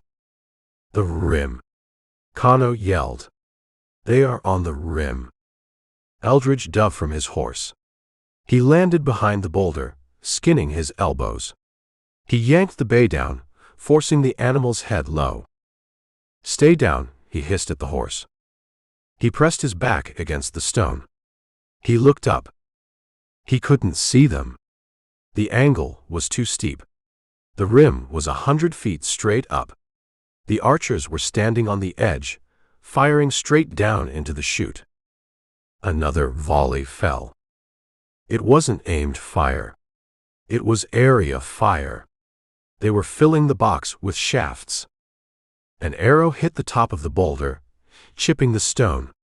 Another stuck in the sand near Eldridge's boot. "They have the angle," Eldridge said. "We're fish in a barrel." He raised the Springfield. He tried to find a target. He saw a flash of movement on the south rim. A head popping over the edge to check the aim. Eldridge fired. Boom! The sound of the heavy rifle in the confined space was deafening. It slammed against the ears like a physical blow. The bullet hit the rim rock, sending a spray of dust into the air. The head vanished. "Did you hit him?" Kano asked. He was pressed against the wall 10 feet away, sheltered by a slight overhang. "I hit the county," Eldridge said. He pulled back. "They will not show themselves," Kano said. "They do not have to. They just drop them." Another arrow fell. This one hit the bay horse in the rump. Not deep, just a graze, but enough to panic the animal. The horse screamed and reared, pulling the reins from Eldridge's hand. It scrambled backward, hooves sparking on the rock, trying to run back down the canyon. "No." Eldridge lunged. He grabbed the trailing reins. He dug his heels in. "Whoa! Stand." He fought the horse, hauling it back into the lee of the boulder. If the horse ran into the open, it was a pincushion. And without the horse, Eldridge was a dead man walking. He got the animal under control, tying the reins to a piece of driftwood wedged under the rock. He looked at Kano. The Tonkawa was calm. He held his bow, but he wasn't shooting. You can't shoot an arrow straight up and expect to win. "How many?" Eldridge asked. "3, Kano said. "Maybe 4. They fire in rhythm. One shoots while the others knock." "Rear guard," Eldridge said. "Just like the sniper. But this is a better trap." Eldridge looked at the canyon floor. It was littered with fallen arrows, cane shafts, iron points. He looked at the exit. The canyon curved 50 yards ahead. If they made a run for it, they would be exposed for 10 seconds. 10 seconds was a lifetime when arrows were falling like rain. "We can't run," Eldridge said. "They'll cut the horses down." "We cannot stay," Kano said. "They will wait. Or they will drop rocks." A stone, the size of a fist, plummeted from the rim. It hit the ground with a crack, bouncing high. "Rocks," Eldridge noted. "They're escalating." He racked the lever of the Springfield. He moved to the edge of the boulder. He aimed at the rim again. He waited. A hand appeared, holding a bow. Then an arm. The archer was leaning out, trying to get a shot behind the boulder. Eldridge fired. The bullet clipped the rock ledge. The archer jerked his hand back. The arrow fell harmlessly, tumbling end over end. "I can keep their heads down," Eldridge said. "For a while. I have 20 rounds.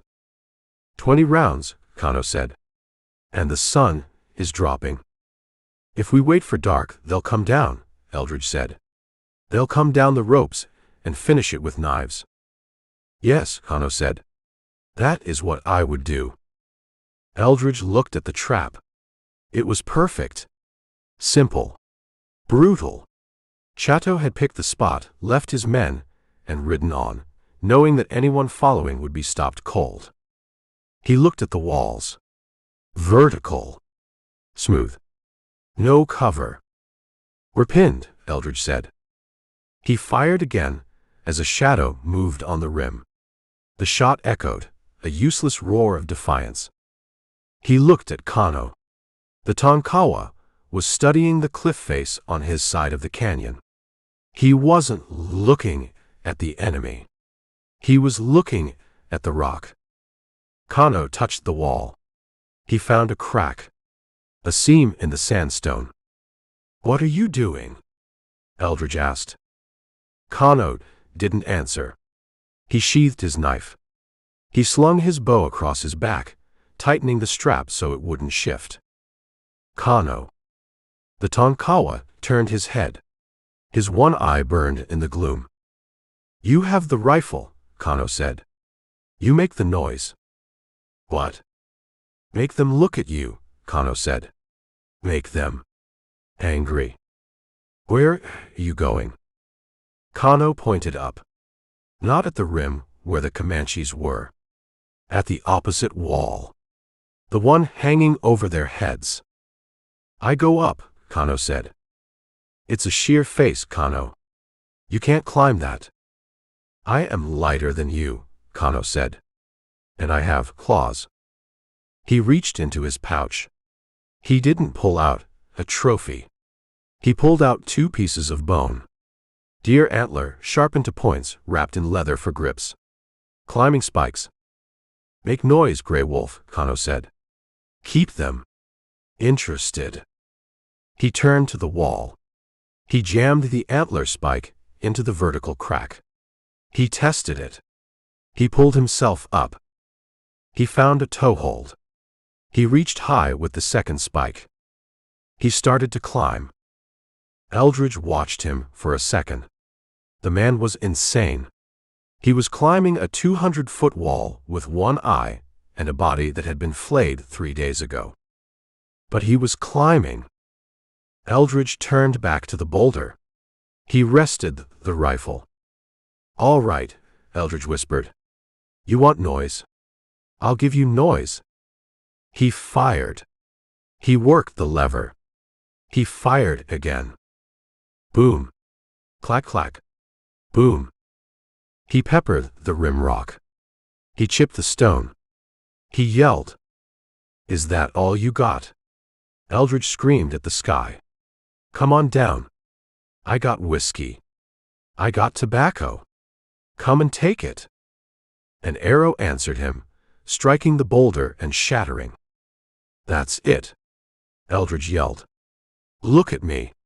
Look at the white man." He fired again. He didn't look back at the wall behind him. He didn't look at the spider crawling up the stone. He just kept shooting, burning his ammunition, buying inches of altitude with ounces of lead. Chapter 12. The brass casing hit the canyon floor with a chime that was lost in the echo of the shot. Eldridge Sample didn't wait for the ring to fade. He worked the trapdoor of the Springfield, his fingers slick with sweat and gun oil. He shoved another cartridge home. He snapped the breech shut. Boom. He fired at a shadow on the south rim. He didn't know if it was a man or a rock. It didn't matter. It was a target. "Look at me," Eldridge roared. His throat was raw, scraped dry by the shouting and the dust. "I'm right here. The man who killed the boy.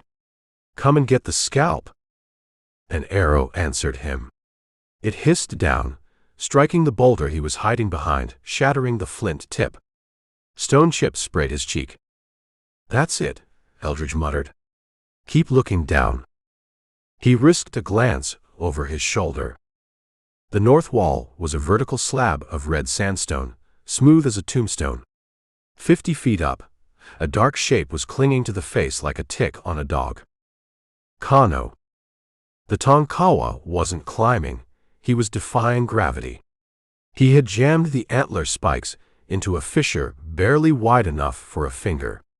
He hung by one arm, his feet scrabbling against the smooth rock, searching for a purchase that wasn't there. He slipped. His moccasin skidded on the sandstone. His body swung out, dangling over the 60-foot drop to the river stones below. Eldridge flinched. He almost lowered the rifle. Kano didn't fall. He grunted, a sound that didn't carry past the wall. He drove the second spike into a crack above his head. He pulled. His muscles corded, standing out against his flayed chest like ropes. He hauled himself up another foot. He didn't look down. He looked at the rock. Eldridge turned back to the south rim. He couldn't let them hear the scrape of bone on stone. He stood up. He exposed his head and shoulders above the boulder. "You shoot like old women," Eldridge yelled. He fired 2 rounds, fast as he could load. Boom. Click-clack. Boom. The Comanches on the rim took the bait. They saw the muzzle flash. They saw the hat. 3 arrows rained down. One stuck in the sand near his boot. One hit the canyon wall behind him. The third caught the sleeve of his coat, pinning the fabric to the dirt. Eldridge ripped his arm free. "Climb, you crazy bastard," Eldridge whispered. He reloaded. He had 5 rounds left in his pocket. 5 rounds to buy Kano another 100 feet. He checked the wall again. Kano was higher. He was in a chimney now, a depression where the rock folded in on itself. He was stemming, back against one side, feet against the other, inching up like a caterpillar. It was faster, but if he slipped here, he wouldn't just fall, he'd bounce. The sun was gone from the canyon floor, but it still lit the upper reaches of the cliff in a brilliant, blinding gold. Kano moved into the light. He was exposed.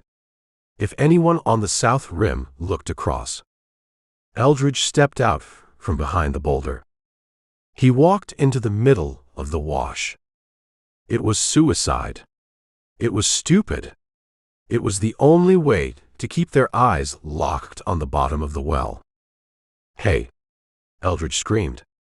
He waved the rifle over his head. "I'm walking out. You want me? Stop me." He fired a shot straight up. The rim erupted. A warrior leaned over the edge, showing his chest, trying to get a clean shot with a bow. Eldridge dropped to one knee. He aimed. He fired. The warrior jerked back. He didn't fall, but he vanished from the edge. "Hit," Eldridge said. Another arrow landed inches from his knee. Eldridge scrambled back to the boulder. He had done it. He had drawn every eye in the canyon. He looked up at the north wall. Kano was gone. The chimney was empty. The face was empty. Eldridge scanned the rim. Nothing. Just the jagged line of limestone against the blue sky. He made it, Eldridge said. Or he fell into a hole. He waited. The shooting from the rim stopped. The Comanches were waiting for him to step out again. They were knocking fresh arrows, whispering to each other, laughing about the foolish white man who danced in the open. Eldridge checked his ammo. 2 rounds. He fed one into the chamber. He held the last one in his hand. The silence stretched. It was heavy, pressing down on the canyon floor. Then a sound. Not a gunshot. Not a scream. A bird call. A jay. Scrock, scrock.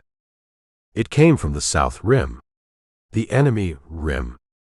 Eldridge frowned. Kano had climbed the north wall. Then he realized. The canyon narrowed here. The rims were only 30 feet apart. A man who could climb a sheer face could jump a gap, or find a bridge of fallen rock further up. Or maybe Kano was just a ghost who could walk on air. The jay called again. It was cut off in the middle of the note. Scraw. Then silence. Eldridge watched the south rim. He saw a bush shake. There was no wind. A shape rose up from the rocks. It wasn't looking down at the canyon floor. It was looking at the warrior next to it. It was Kano. He was behind them. He moved low, a shadow in the twilight. He held the green river knife in his hand. Eldridge watched. He couldn't help. He couldn't shoot without hitting the Tonkawa. He was just a spectator in the pit. Kano reached the first archer. The man was kneeling, peering over the edge, an arrow ready for Eldridge. Kano didn't stab him. He grabbed the man's hair. He yanked the head back. The knife flashed. The archer slumped. Kano let him drop. He didn't make a sound. The second Comanche, 5 yards away, sensed something. He turned. He saw the one-eyed man, covered in dried blood, standing over his friend. The Comanche opened his mouth to yell. Kano threw the knife. It turned once in the air. It hit the Comanche in the throat. The yell turned into a wet gurgle. The man clawed at his neck, dropping his bow. He fell to his knees, then onto his face. There was a third man. Further back. The one who had been dropping rocks. He heard the body fall. He spun around, raising a war club. Kano didn't have a weapon. His knife was in the dead man's neck. His bow was slung on his back, unstrung for the climb. Kano charged. He ran straight at the man with the club. The Comanche swung. It was a killing blow, aimed at the skull. Kano ducked. He went under the swing. He tackled the man around the waist. They hit the ground. They rolled toward the edge of the cliff. Eldridge watched them. 2 figures locked together, tumbling in the dust on the rim of the world. "Don't fall," Eldridge whispered. They stopped at the lip. Kano was on top. He had his hands on the Comanche's throat. He wasn't choking him. He was smashing his head against the limestone. Thud. Thud. Thud. The sound echoed down into the canyon. Then it stopped. Kano stood up. He stood on the edge of the precipice, looking down. He was panting. He wiped his hands on his buckskins. He looked at Eldridge. He raised his fist. It was clenched tight, dripping dark fluid. He signaled. "Come up." Eldridge let out a breath that rattled his ribs. He leaned against the boulder, his legs suddenly feeling like water. The trap was broken. The door was open. "I'm coming," Eldridge said to the figure on the skyline. He picked up the Springfield. He walked to the wall where Kano had started his climb. He looked at the impossible ascent. He found the first handhold. He started to pull himself up. Chapter 13. The rimrock was sharp enough to cut leather. Eldridge Sample hauled himself over the edge, his muscles burning, his breath coming in jagged gasps. He rolled onto the flat stone of the mesa top, the Springfield clattering against the rock. He lay there for a second, staring at the first stars appearing in the purple sky, waiting for his heart to slow down. It didn't. The silence on the rim was wrong. It wasn't the quiet of an empty desert. It was the heavy, wet silence of a butcher shop after closing time. He smelled it. Copper. Open meat. Eldridge pushed himself up. He grabbed the rifle. He looked around. Kano was standing 10 yards away, near the edge of the cliff where he had thrown the man with the club. He was wiping his knife on a piece of buckskin he had cut from a dead man's leggings. "It is done," Kano said. Eldridge stood up. He walked toward the bodies. There were 2 of them on the rim. The archers. The first one, the man Kano had stabbed in the neck, was lying on his back. His throat was gone. But that wasn't all. His chest was open. Kano hadn't just killed him. He had opened him up from sternum to navel. The ribs were exposed, white bone shining in the twilight. The man's heart. Eldridge looked away. He swallowed the bile rising in his throat. He walked to the second man. The one who had turned. This one was face down. His hands were tied behind his back with his own bowstring. "You tied him?" Eldridge asked. His voice was tight. "He was not dead," Kano said. He didn't look up from his knife. The throw, it only cut the muscle. He tried to crawl. "So you tied him?" "To hold him still," Kano said. Eldridge looked at the back of the man's head. The scalp was gone. A raw red circle. But Kano hadn't stopped there. He had taken the ears. He had taken the nose. He had turned the man's face into a skull before the man was even dead. Eldridge looked at Kano. The Tonkawa was calm. He wasn't panting. He wasn't shaking with rage like Pim had in the mine. He was working. He was efficient. He slid the green river knife into his sheath. "Why?" Eldridge asked. "Why what?" "The butchery." They were dead. They were stopped. Kano looked at him.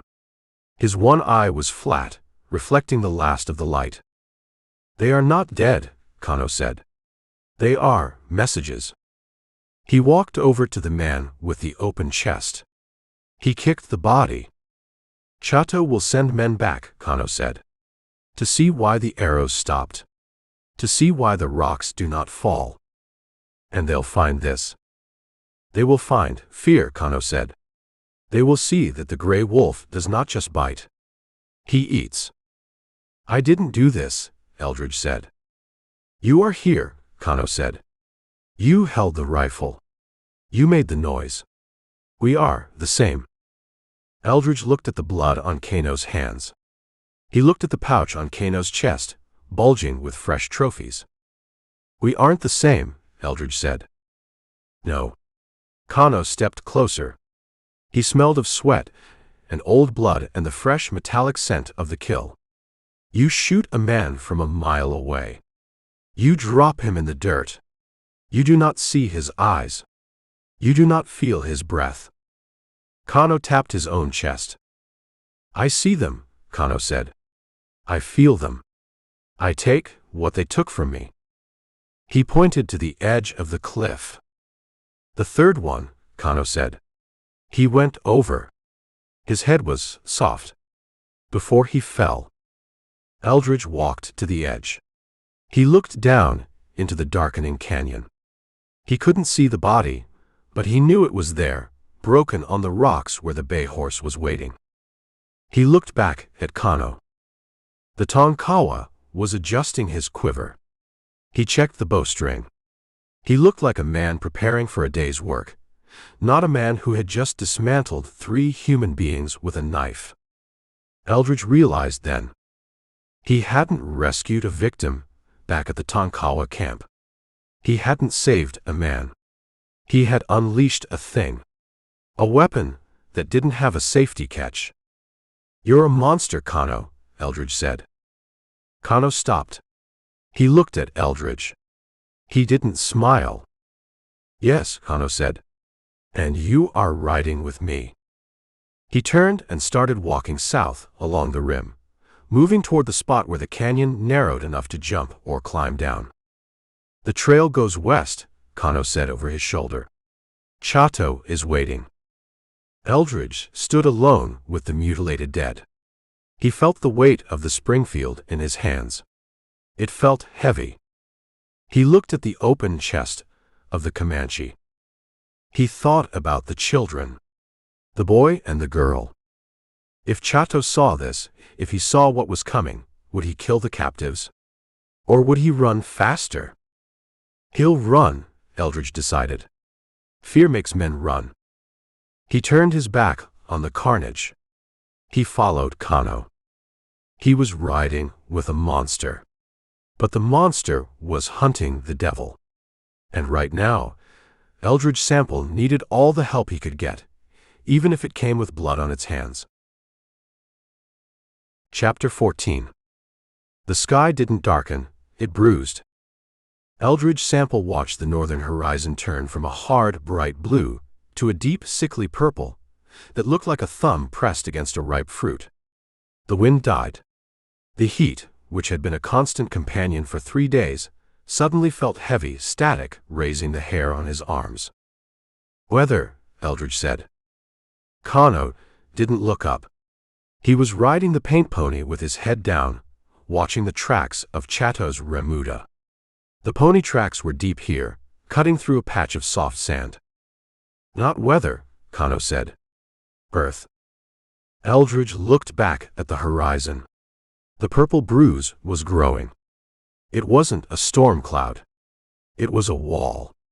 A solid, roiling mountain of red dirt and sand pushing into the sky, stretching from the canyon floor to the heavens. It was a haboob, a dust storm. The kind that scoured the paint off wagons and buried men who stopped moving. "It's moving fast," Eldridge said.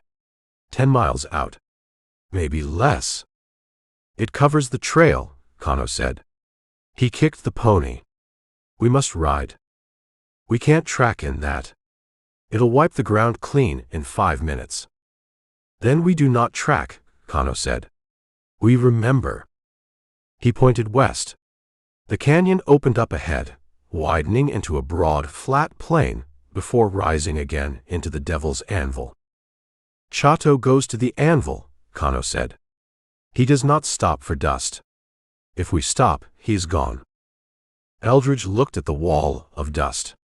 It was beautiful in a terrifying way, a tsunami of earth swallowing the world.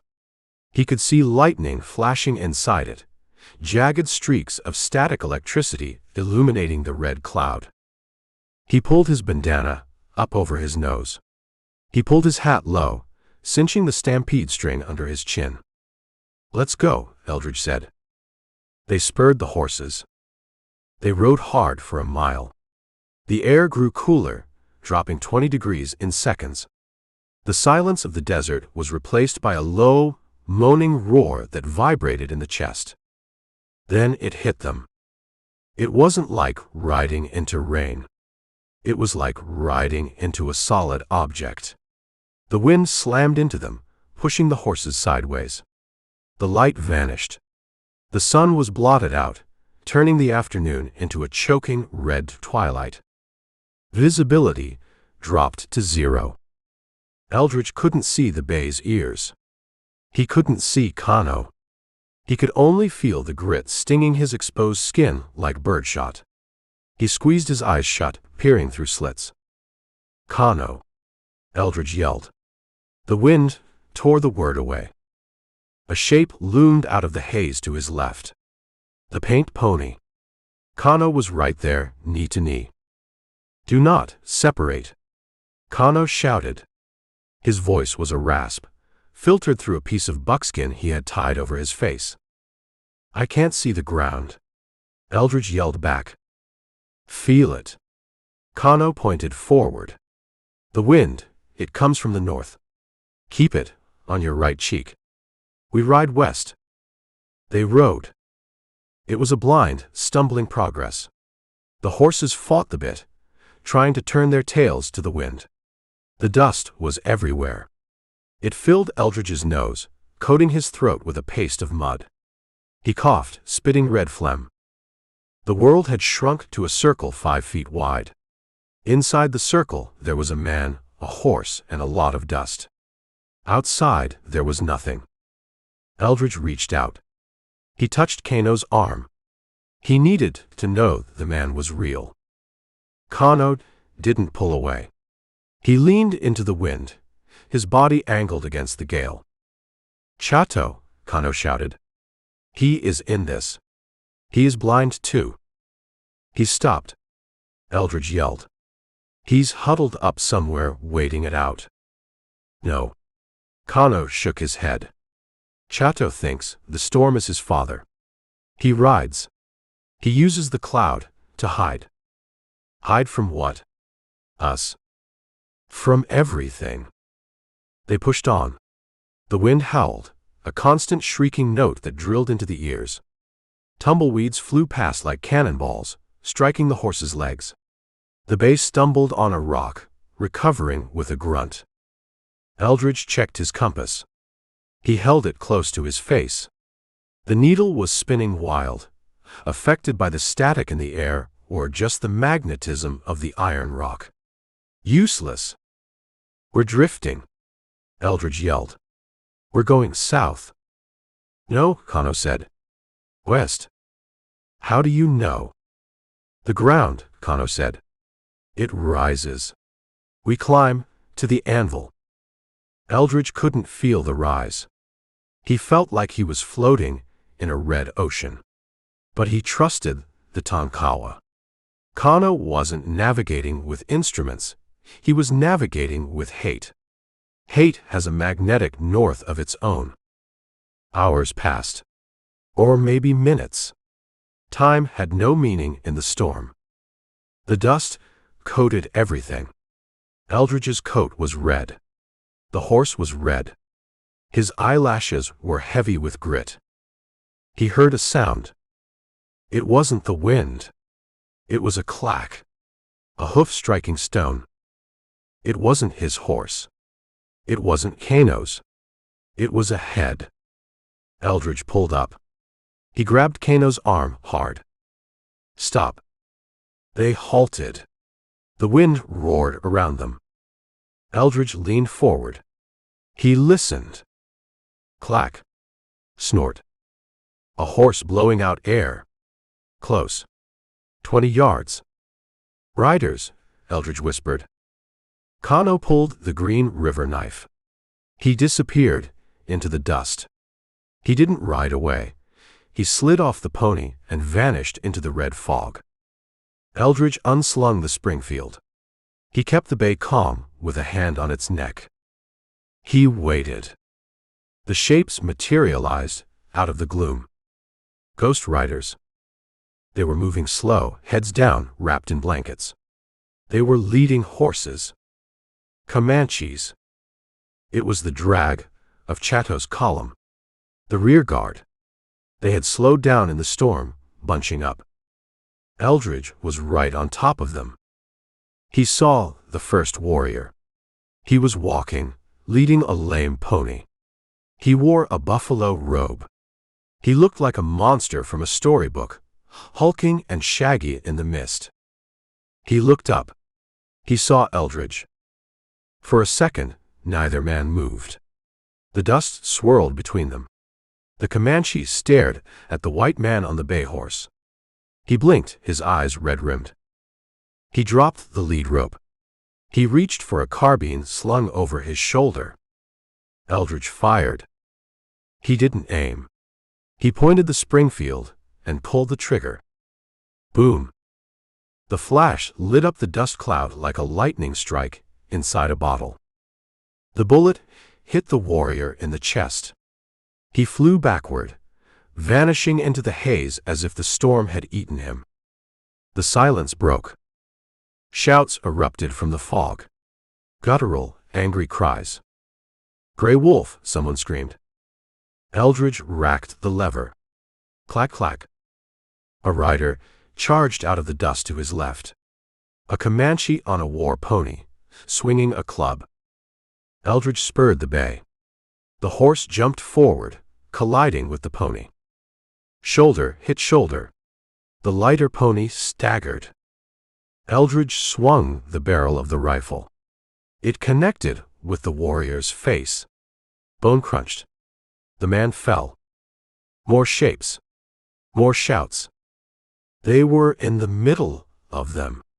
A confused blind melee in a choking red fog. Kano! Eldridge yelled. A scream answered him. Not a shout. A death scream. To his right, a warrior stumbled out of the dust, clutching his throat. Blood sprayed black in the dim light. Behind him, Kano appeared. The Tonkawa was a demon. He was covered in red dust, his one eye glowing. He held the knife in a reverse grip. He stepped over the dying man and lunged at a horse. He slashed the horse's flank. The animal reared, throwing its rider. Kano was on him before he hit the ground. It was chaos. Bullets whined through the air, snapping like whips. Arrows flew blind. Eldridge fired at a muzzle flash. He didn't know if he hit anything. He just kept shooting, working the lever, keeping the space around him clear. Push through. Eldridge roared. Ride through them. He kicked the bay. He drove the horse straight ahead into the mass of confused warriors. He wasn't fighting to win. He was fighting to cross the line. A hand grabbed his leg. A warrior on the ground, trying to pull him off. Eldridge kicked him in the face. The hand let go. He broke into a clearing, not of air but of space. The press of bodies thinned. He was through the rear guard. He pulled up. He looked back. The dust swirled, hiding the violence. He could hear the screams, the gunshots, the thud of bodies hitting the dirt. Kano! Eldridge yelled again. No answer. Just the wind. Then a shape rode out of the fog. Kano! On the paint pony. He was breathing hard. His knife was dripping. He had a fresh scalp hanging from his belt. No, he didn't have time for scalps. He had a rifle. A Winchester 73, taken from a dead hand. They are confused, Kano gasped. They shoot each other. We found the tail, Eldridge said. We're close. Close, Kano agreed. He wiped his face, smearing the dust and blood into a new mask. The head is ahead. Chato. Chato, Kano said. And the children. Eldridge looked west. The storm showed no sign of breaking. The red wall was endless. Keep moving, Eldridge said. Before they figure out there's only two of us. They turned their horses. They rode back into the teeth of the gale, leaving the confusion and the dead behind in the red dark. Chapter 15. The storm had swallowed the day, turning the desert into a howling twilight of red grit and confusion. Eldridge Sample rode the bay horse through the choking haze, his head down, his bandana pulled up to his eyes. He wasn't tracking anymore. He was just surviving. The wind hammered against him, trying to push him out of the saddle, but he leaned into it, his legs clamped tight around the horse's ribs. To his left, a shadow materialized out of the dust. It was Kano. The Tonkawa was riding the paint pony, bent low over the neck, his one eye slitted against the storm. He held the Winchester he had taken from the dead Comanche across his lap, the barrel wrapped in a piece of buckskin to keep the action clean. They were close. Eldridge could feel it. The air was thick with the smell of horse sweat and fear, distinct from the dry, metallic taste of the dust. We're on top of them, Eldridge shouted, his voice snatched away by the wind. Kano nodded. He pointed ahead with the muzzle of his rifle. Shapes were emerging from the gloom. Dark, indistinct forms moving with the storm. Ghost riders. It was the tail end of Chato's column. The storm had forced them to slow down, to bunch up for protection. They were riding blind, wrapped in blankets, their heads bowed against the gale. Eldridge pulled the bay up slightly, matching the pace of the riders ahead. He was 20 yards back, close enough to see the feathers tied to the manes of the ponies, close enough to see the rifles slung across the warriors' backs. There were 6 of them in the rear guard. They were riding 2 abreast, their ponies stumbling in the loose sand. They don't know we're here, Eldridge thought. The wind is covering the sound. He looked at Kano. The Tonkawa had seen them too. He was unbuttoning the flap of his ammunition pouch, pulling out a handful of cartridges. He fed them into the loading gate of the Winchester, his movements slow and deliberate. Eldridge drew the Springfield from its scabbard. He checked the breech. It was gritty, but it closed with a solid click. They rode into the pack. It wasn't a charge. It was a merge. They drifted forward until they were riding alongside the rear pair of Comanches. The warrior on Eldridge's right turned his head. He looked at Eldridge. He saw a man covered in red mud, riding a cavalry horse. He blinked, his eyes red-rimmed and confused. He didn't recognize the threat. He thought it was another warrior, another ghost lost in the storm. Eldridge didn't give him time to figure it out. He swung the barrel of the Springfield. He hit the warrior in the face. The blow was solid, a dull thud of steel on bone. The warrior groaned and slid sideways off his pony, vanishing into the dust. The pony shied, bumping into the horse next to it. The second warrior looked around, startled. Kano was there. The Tonkawa didn't use his rifle. He used his knife. He lunged from the saddle of the paint pony, grabbing the Comanche by the hair. He drove the blade into the man's neck. The warrior slumped. Kano shoved him off, letting him fall into the path of the following horses. 2 down. 4 left. The commotion alerted the others. A warrior ahead turned, shouting something lost in the wind. He raised a lance. Contact! Eldridge yelled. He fired the Springfield. The shot was a dull boom in the roar of the storm. The flash lit up the dust for a split second, revealing the warrior's face twisted in a scream. The bullet hit him in the chest, knocking him backward over the rump of his horse. The remaining 3 Comanches scattered. They spurred their ponies, disappearing into the red fog. Push! Eldridge shouted. Don't let them regroup. He kicked the bay. The horse surged forward, galloping blindly into the storm. They rode through the gap in the line.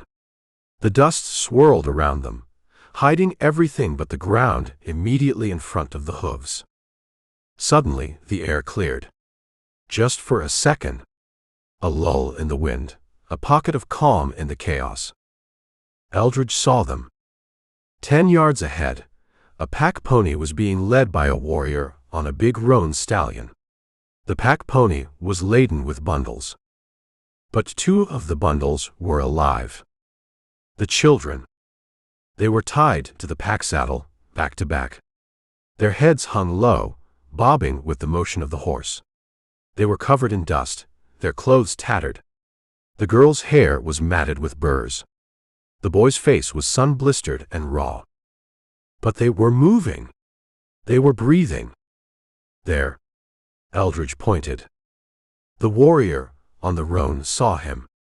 He turned. It was Chato. The war chief looked at Eldridge. He saw the mud-caked face. He saw the stolen rifle. He saw the badge gone from the vest. Chato didn't look afraid. He smiled. It was a wolf's smile, baring teeth in the gloom. He raised his rifle. He didn't aim at Eldridge. He aimed at the pack pony. At the children. No. Eldridge screamed. He raised the Springfield. He couldn't shoot. If he missed, he'd hit the girl. If he hit the pony, it might fall and crush them. Chato laughed. The sound was audible, even over the wind. He didn't fire. He lowered the rifle. He whipped the roan with his quirt. "Catch me." Chato mouthed the words. He spurred the stallion. He dragged the pack pony with him, accelerating into the wall of dust ahead. The storm closed back in. The red curtain fell, swallowing Chato and the children. "Gone," Eldridge whispered. Kano rode up beside him. His knife was dripping. His eye was wild. "You saw them?" Kano asked. "I saw them," Eldridge said. "They're alive." "And Chato?" "He's alive too. And he knows we're here." "Good," Kano said. "Let him run. Let him sweat." "He threatened them, Kano. He put a gun on the kids." "He will not kill them," Kano said. "Not yet. They are his shield. As long as he has them, you cannot shoot." Eldridge looked at the wall of dust. He felt a cold rage settle in his gut, heavier than the thirst, sharper than the fatigue. "We keep moving," Eldridge said. "We don't let him rest. We don't let him think." "The storm is breaking," Kano said, pointing up. The sky was lightening, turning from purple to a bruised yellow. "We will lose the cover."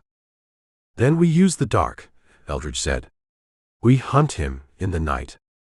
He reloaded the Springfield. He checked the action. "Let's go," Eldridge said. They rode into the fading storm, two ghosts chasing a nightmare, moving deeper into the Badlands where the only law was the one written in blood. Chapter 16. The wind didn't die, it just changed its mind. Instead of the steady, hammering gale that had pushed them west for hours, the storm began to pulse. It gusted, then dropped, then gusted again, creating pockets of sudden eerie stillness in the middle of the red chaos. Eldridge Sample rode through one of these lulls. The dust hung suspended in the air, a thick bloody fog that swallowed sound. He couldn't hear the hooves of the bay horse. He couldn't hear Kano's paint pony. He could only hear the blood rushing in his own ears, a high-pitched whine of exhaustion and adrenaline. "They are close," Kano said.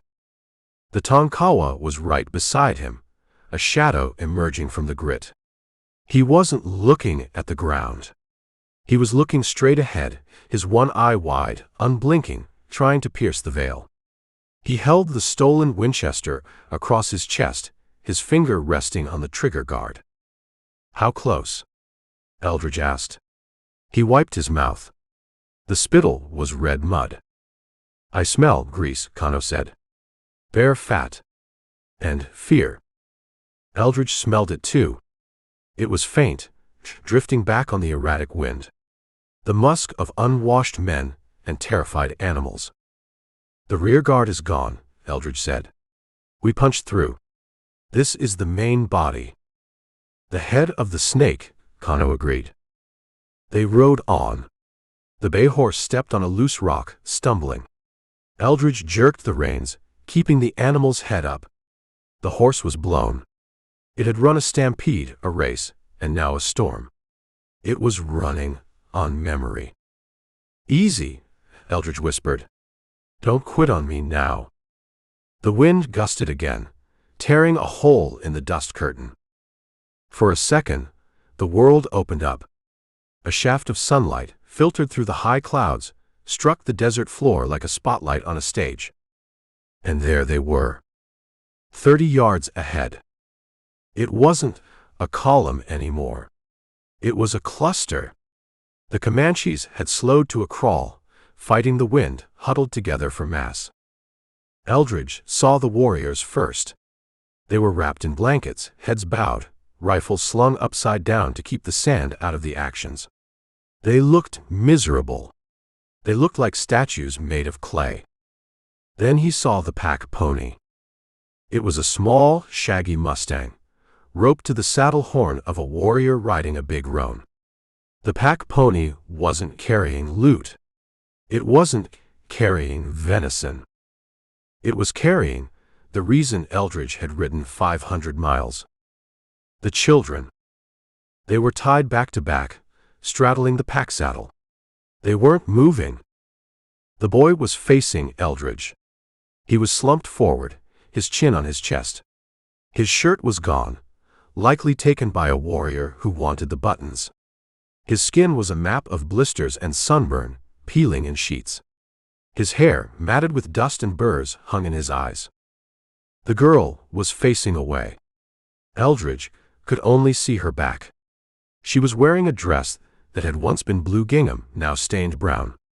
Her hands were tied behind her, lashed to her brother's wrists. Her head bobbed with the motion of the pony, loose like a doll's head with a broken neck. They're dead, Eldridge thought. The cold knot in his stomach tightened. Then the boy moved. The pony stumbled in a rut. The boy jerked upright, his eyes flying open. He looked right at Eldridge. The kid's face was a mask of red dust, but the eyes were white, wide, and terrified. He saw the man on the bay horse. He saw the rifle. He didn't scream. He didn't have the moisture for it. He just opened his mouth, a silent O of recognition. He was alive. Kano, Eldridge hissed. The pony. Center. Kano raised his rifle. I see them. Don't shoot, Eldridge said. You hit the horse, they go down under the hooves. The warrior leading the pack pony turned. It was Chato. The war chief wasn't wrapped in a blanket. He rode bare-chested, indifferent to the stinging sand. The yellow lightning bolts painted on his chest were smeared, running like fresh wounds. He wore the blue cavalry vest he had taken from a dead soldier weeks ago. Chato looked back. He saw Eldridge. He didn't look surprised. He looked like he had been expecting him, like he had known the gray wolf was on his heels the whole time. He pulled the roan up. The pack pony stopped. The children sagged against the ropes. Chato smiled. It wasn't the smile of a man who was afraid. It was the smile of a man who held the winning hand and knew it. He reached out with his quirt. He tapped the boy on the head. Not hard. Just a touch. Mine. Eldridge raised the Springfield. He had a shot at Chato. A clean line to the blue vest. But Chato knew the geometry. He shifted his weight, leaning his horse slightly, putting the bulk of the pack pony and the girl between himself and Eldridge's muzzle. He used them as armor. Shoot, Chato seemed to say. His lips moved, forming a word Eldridge couldn't hear over the wind, but he understood the shape of it. Come. Chato laughed. He threw his head back, opening his mouth to the dust, and let out a sound that wasn't a war cry. It was a bark of pure, arrogant joy. Then the wind slammed shut. The lull ended. The storm surged back in with the force of a collapsing wall. The red curtain fell. The sunlight vanished. The spotlight was cut. Chato, the pack pony, and the children disappeared instantly, swallowed by the roiling cloud of grit. No. Eldridge yelled. He kicked the bay. He drove the horse forward, plunging into the blindness. They were there. Eldridge shouted. Right there. He rode to the spot where he had seen them. The ground was churned, the tracks fresh, but the air was empty. He swung the rifle, looking for a target. He saw nothing but swirling red fog.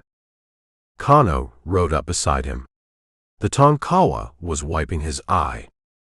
You saw him, Kano said.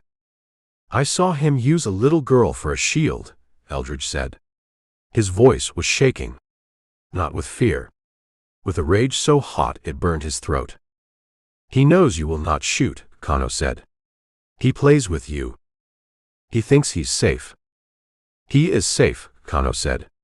In this. He waved a hand at the storm. We cannot catch him here. If we ride close, we trample the children. Eldridge stared into the haze. He could still see the boy's face. The blistered skin. The silent scream. They're alive, Eldridge said. That's what matters. They're alive. For now, Kano said. But they are weak. The boy, he looked like a ghost. We keep moving, Eldridge said. We stay on his flank.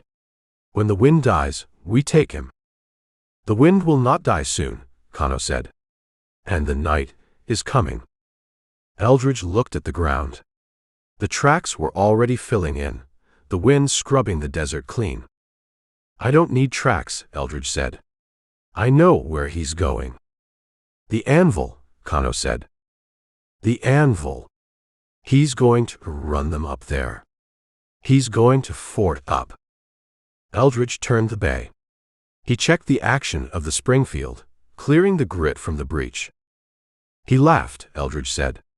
He laughed at me.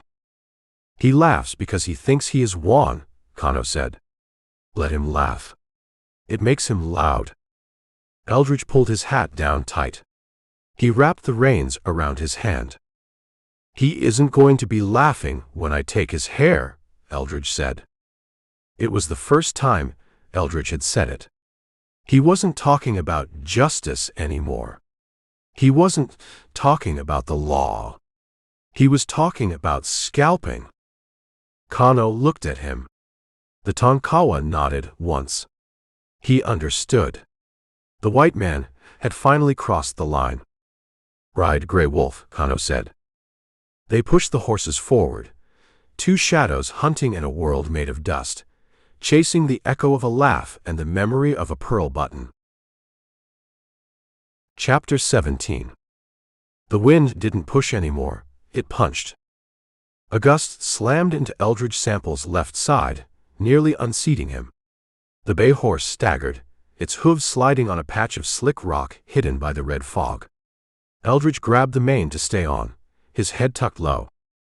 Kano, he yelled. The sound of his own voice didn't make it past his bandana. It was swallowed instantly by the roar of the gale. He looked to his left. The paint pony was gone. A minute ago, Kano had been there, a dark shape riding knee to knee. Now, there was just a wall of swirling grit. Eldridge pulled the bay up. The horse fought him, wanting to turn its tail to the wind, but he held it steady. He scanned the gloom. Kano. Nothing. Just the howl of the air rushing through the canyons of the Caprock. He waited. He counted to 10. He counted to 20. If he turned back to look, he'd lose his own bearings. The storm had erased the horizon, the stars and the ground. There was no north or south, only the wind. He knows the way, Eldridge told himself. He's a tracker. He'll find the line. But the doubt was a cold stone in his gut. The storm had separated them, as effectively as a knife cut. Kano was on his own. Eldridge was on his own. He let the bay move. He didn't try to steer. He let the horse find the footing. The animal plodded forward, head down, eyes shut against the sand. Eldridge rode by feel, sensing the rise and fall of the terrain through the saddle leather. Hours dragged. The wind began to drop, losing its violence but keeping its weight. The dust settled into a heavy, suffocating blanket. Night became a gray, murky dawn. The sun didn't rise, the air just turned a lighter shade of red. Eldridge stopped. He was in a draw, sheltered by a high bank of clay. The air was still here. The dust lay on the ground like red snow, inches thick. He dismounted. His legs were stiff, his joints locking up. He walked a circle, checking the bay. The horse was coated in mud, where the sweat had mixed with the dirt. Its eyes were rimmed with red crust. Eldridge cleaned the horse's nostrils with his thumb. The animal blew out a grateful snort. He drank the last of his water. It wasn't enough. He climbed the bank. He looked out at the world. It was a new landscape, reshaped by the wind. Dunes had moved. Bushes were buried. He scanned the middle distance. A mile away, a thin column of smoke rose into the still air. No smoke. Chato wouldn't light a fire. Kano wouldn't light a fire. He saw a speck, a dark blotch against the red earth. He watched it. It didn't move. He walked toward it. He didn't ride.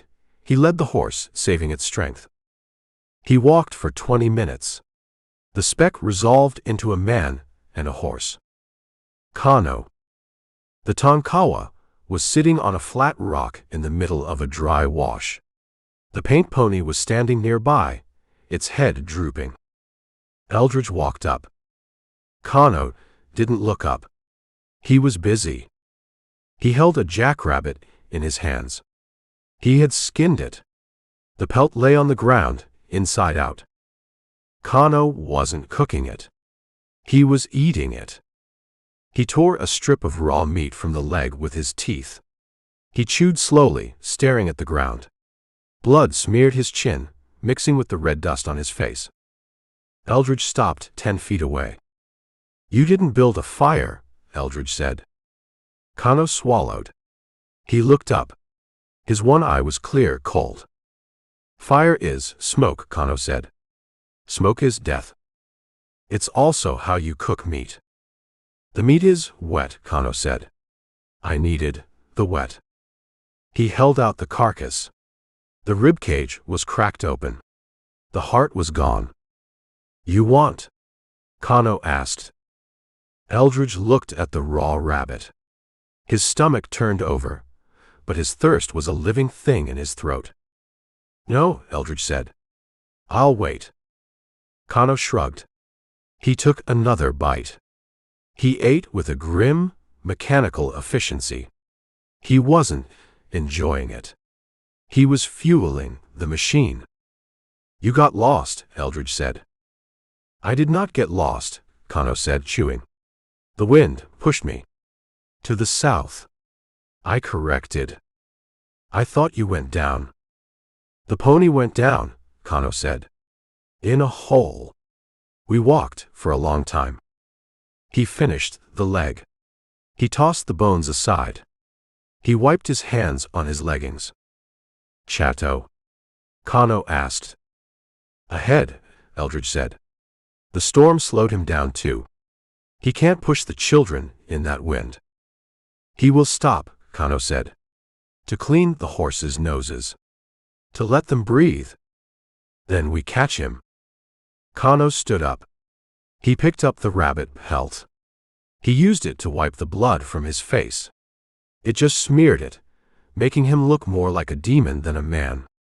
"We do not catch him," Kano said. "Not yet." "Why?" "Because he is many," Kano said. "And we are too. If we ride in, we die. The children die. So what do we do?" Kano walked to his pony. He checked the Winchester in the scabbard. "We stop chasing," Kano said. "Stop." "We start hunting," Kano said. "Not the men. The legs. The horses." "Yes," Kano said. "A Comanche on a horse is a wind spirit.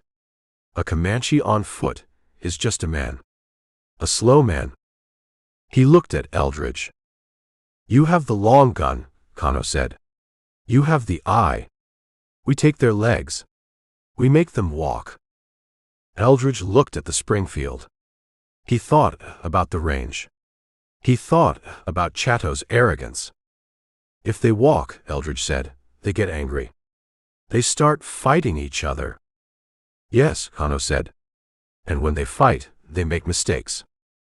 Kano threw the rest of the rabbit carcass to the bay horse. The horse sniffed it and turned away. "Waste," Kano muttered. He picked it up and shoved it into his saddlebag. He mounted the paint pony. He looked west toward the rising sun on the anvil. Today, Kano said, we make them crawl. Chapter 18.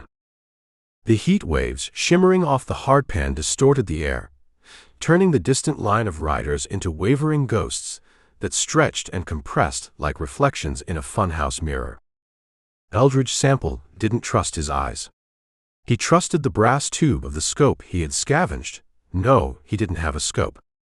He had the iron sights of the Springfield carbine and the patience of a stone. He lay prone on a limestone shelf, 1,000 yards from the valley floor. He had wrapped his coat around the barrel to keep it off the rock. He breathed slow, tasting the dust that the storm had left behind. Too far, Kano whispered. The Tonkawa was lying next to him, his one eye squinting against the glare. He was chewing on a piece of mesquite root, working it around his mouth to generate saliva. It's a mile, Eldridge said. Give or take. The bullet will sleep before it gets there. It's a heavy slug, Eldridge said. It carries. He adjusted the rear leaf sight, sliding the elevator up to the top notch. He aimed high, putting the front blade on a patch of blue sky above the lead rider's head. The target wasn't the man. It was the animal. Chato's column was moving west, strung out in a long, ragged line. The storm had passed, leaving the sky scrubbed clean and the sun hammering down with renewed malice. The Comanches were tired. Their ponies were tired. But they were still moving faster than two men on one horse could catch. Unless they walked. Eldridge picked out a warrior riding near the rear of the column. He was on a roan Mustang that looked fresh. He was riding loose, confident, probably thinking about the trade goods waiting in Mexico. Eldridge exhaled. He squeezed the trigger. Boom. The Springfield roared, kicking against his shoulder. The sound rolled out across the basin, a thunderclap in the clear air. Eldridge didn't wait to see the hit. He racked the trapdoor, ejecting the casing, and shoved a new round in. Down in the valley, 3 seconds later, the roan Mustang simply collapsed. The bullet took it in the shoulder, shattering the bone. The horse went down nose first, plowing a furrow in the dust. The warrior was thrown clear, tumbling like a bundle of rags. The column stopped.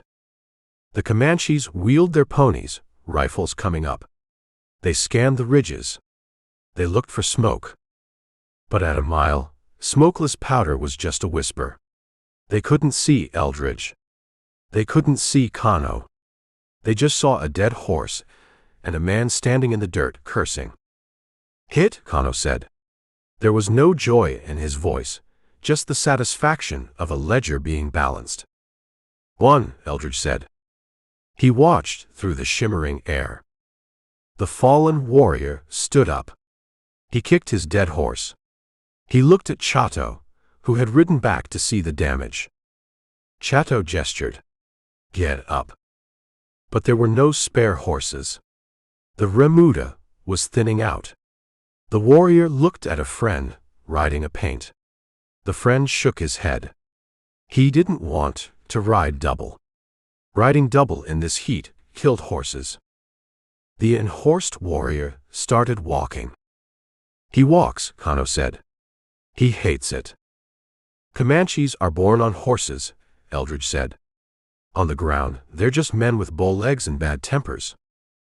The column started moving again. But it was slower now. The walking man dragged the pace down. He couldn't keep up with the trot.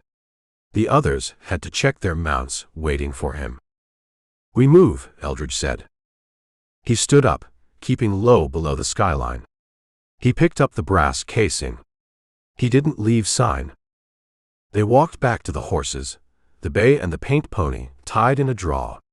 They mounted up. They rode parallel to the war party, staying high in the rocks, hidden by the terrain. They rode for an hour, closing the distance while Chato's men plodded along. Eldridge found another spot. A ridge overlooking a narrow pass. He set up.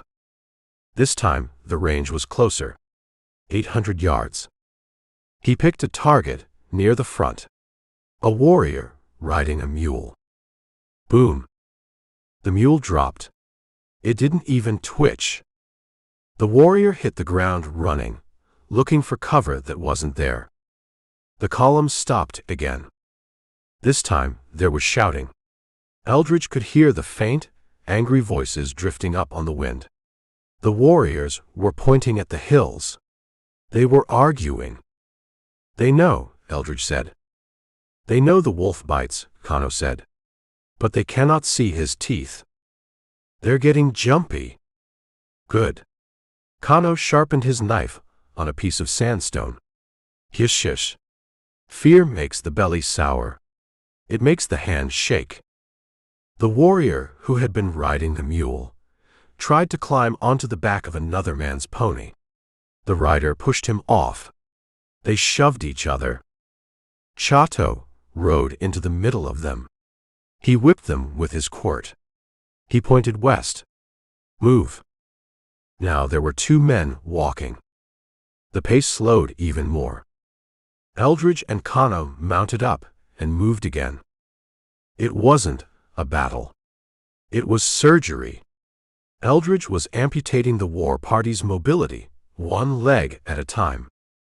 By late afternoon, Eldridge had dropped 5 horses. 5 warriors were walking. The dust cloud from the column had changed. It wasn't a long, streaming banner anymore. It was a slow, churning ball of grit. The sun began to dip, casting long shadows that stretched across the desert floor like bars of a cell.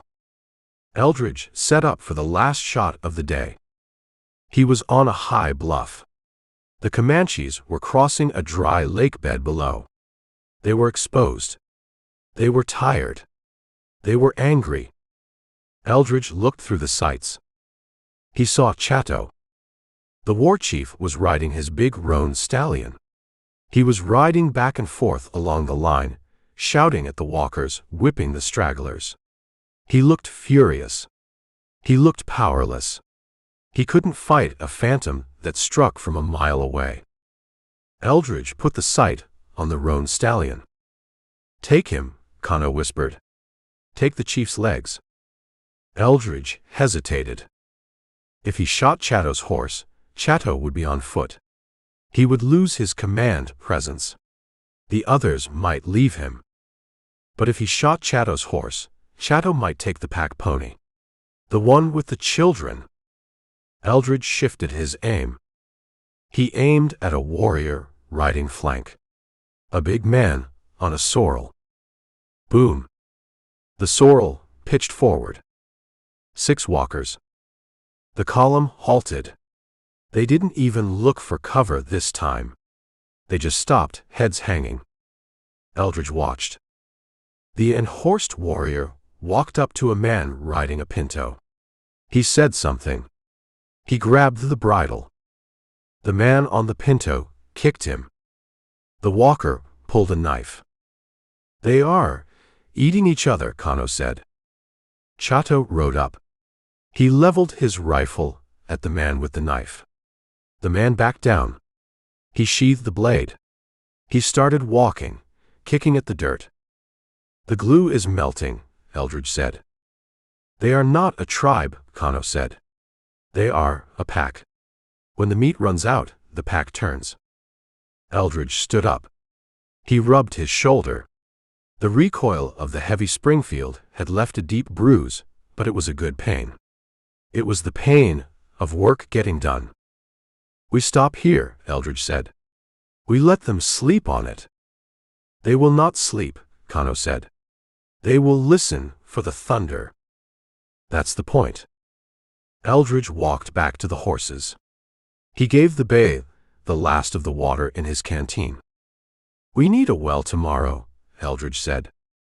"There is water at the Anvil," Kano said. "But we must climb for it." They settled into the rocks. The sun vanished, leaving the sky a bruised purple. Down on the lake bed, the Comanches didn't light a fire. They huddled in the dark, clutching their rifles, watching the empty hills. Eldridge ate a piece of jerky. He watched the stars come out. He thought about the children. They were slowing down, too. The heat and the dust were taking their toll. But as long as the column moved slow, the kids had a chance. "We're whittling them down, Kano," Eldridge said. "We are stripping the bark," Kano said. "Soon we will reach the wood." He touched the pouch on his chest. It was fuller now. He patted it. "Tomorrow," Kano said, "we take more than legs." Eldridge closed his eyes. He listened to the wind. He listened to the silence of the enemy below. He had turned the hunters into pedestrians. And out here, a man on foot was just a target waiting for gravity to finish the job. Chapter 19. The heat rising from the desert floor wasn't just temperature, it was an argument. Eldridge Sample lay on the ridge, his body pressed into the limestone as if he were trying to merge with the earth. He had the Springfield stock settled against his cheek, the iron sights framing a drama that was playing out a mile below on the salt flat. "They've stopped," Kano said. The Tonkawa was beside him, his one eye fixed on the cluster of men and horses. He was chewing a piece of jerky with a slow, grinding rhythm. "They're arguing," Eldridge said. Through the sights, the scene was clear. The Comanche column had disintegrated. The long line of riders and walkers had collapsed into a knot of angry men. Chato was in the center. He was still on the roan stallion, towering over his warriors. He was gesturing with his rifle, pointing west toward the Devil's Anvil, which loomed purple and distant on the horizon. He was shouting. Eldridge couldn't hear the words, but he could read the body language. Move. Ride. Fight. But the men on the ground weren't moving. There were 8 of them now. 8 warriors without horses, their moccasins shredded by the rocks, their faces gray with dust. They were done. They had walked 20 miles in the sun while their chief rode. One of them stepped forward. He was a young warrior, broad-shouldered, wearing a vest made of antelope hide. He carried a Winchester, one of the rifles from the double V crates. He wasn't looking at the anvil. He was looking at Chato. He pointed at the dead sorrel horse, lying in the dust 100 yards back. He pointed at his own feet. He slammed the butt of his rifle into the ground. "Mutiny," Eldridge whispered. "The pack turns," Kano said. "The alpha is weak." "He's not weak," Eldridge said. "He's just the only one riding." The young warrior shouted something. He grabbed the bridle of a rider next to him, a man on a spotted pony. He tried to pull him down. The rider kicked him away. The walker stumbled back. He raised his rifle. He leveled it at Chato. The column froze. Every eye was on the young man and the chief. Chato didn't flinch. He didn't raise his own gun. He just sat there on the big roan, looking down at the boy who dared to challenge him. He spoke. A few words. Short. Sharp. The young warrior hesitated. His finger hovered over the trigger. He looked around for support. The other walkers were watching, angry but unsure. The riders were tense, hands on their weapons. It was a tipping point. If the boy fired, the war party would tear itself apart in a frenzy of fratricide. If he backed down, Chato would own them again. Chato moved. He didn't shoot. He spurred the roan. The stallion leaped forward, chest bumping the young warrior. The boy was knocked off balance, falling backward into the dust. Chato rode over him. The roan's hooves struck the man. The boy screamed, trying to roll away, but Chato wheeled the horse, trampling him. He rode him into the ground like he was killing a snake. The boy stopped moving. Chato reined the stallion in. It was dancing, snorting, its hooves bloody. Chato looked at the other walkers. He pointed the muzzle of his rifle at them. He shouted a command. The walkers picked up their gear. They put their heads down. They started walking. He held them, Eldridge said. Fear, Kano said. It is a strong rope. But it frays, Eldridge said. He killed one of his own. That leaves a mark. The column reformed. It was slower now. Sullen. The energy was gone. They weren't a war party anymore. They were a chain gang. Eldridge watched them move off. The dust cloud was thin, lacking the vigor of the day before. He's pushing for the Anvil, Eldridge said. He knows he needs a fort. He can't hold them together in the open. The Anvil is a trap, Kano said. It's a strong point. High walls. One trail up. And no way down, Kano said. If we close the door. Eldridge sat up. He rubbed his eyes. The strain of looking through the sights for hours was giving him a headache that throbbed behind his temples. We need to get there, Eldridge said. Before they dig in. We cannot beat them to the trail, Kano said. They are ahead. And we have one horse. We don't need the trail, Eldridge said. We need a back door. Kano looked at him. He touched the pouch on his chest. There is a path, Kano said. The spirit path. What's that? On the back of the Anvil. The vertical face.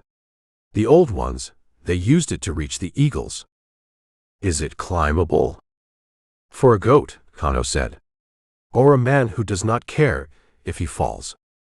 We qualify on both counts. Eldridge looked at the sun. It was dropping fast. They had the night to cross the basin and reach the base of the mesa. He looked at the bay horse. The animal was gaunt, its ribs showing. It had carried 2 men and a war across hell. The horse stays, Eldridge said. It can't make the climb.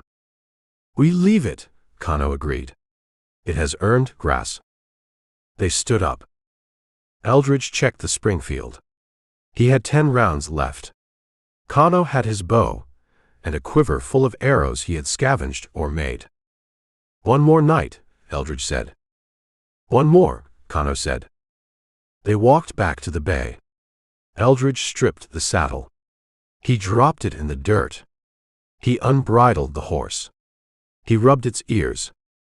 Go on, he said. He slapped the horse's flank.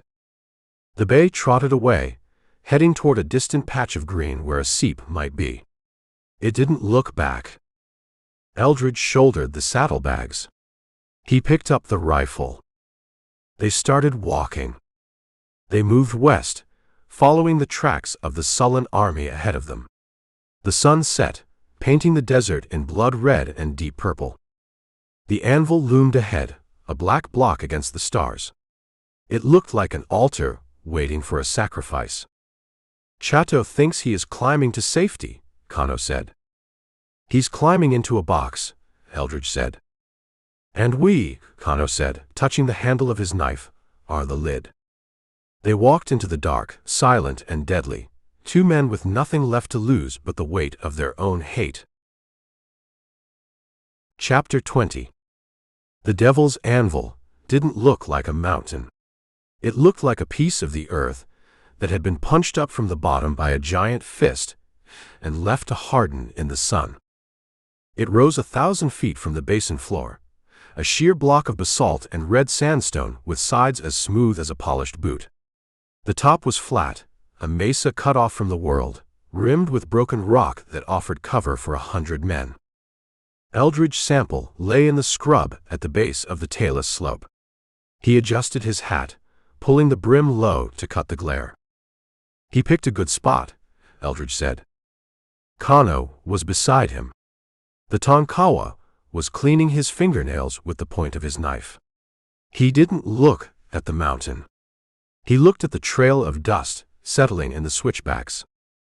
It is a trap, Kano said. For him. Or for us. It's a castle, Eldridge said. Look at the trail. There was only one way up. A narrow, twisting scar cut into the face of the cliff. It switched back and forth, exposed to the rim for the entire ascent. A man at the top with a bucket of rocks could hold off an army. A man with a Winchester could hold off the apocalypse. He is climbing, Kano said. Eldridge lifted the field glasses. No, he didn't have glasses. Hatcher had taken them. He squinted. The Comanche column was halfway up the trail. They were moving slow.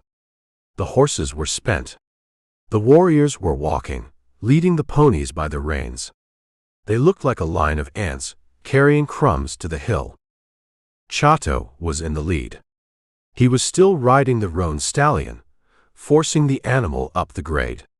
He sat straight, ignoring the precipice inches from his stirrup. Behind him, the pack pony struggled. The children were still there. Eldridge felt his breath hitch. The boy and the girl were slumped against the pack saddle, their heads bobbing with the motion of the horse. They were alive. They had survived the heat, the thirst, and the storm. He's taking them to the top, Eldridge said.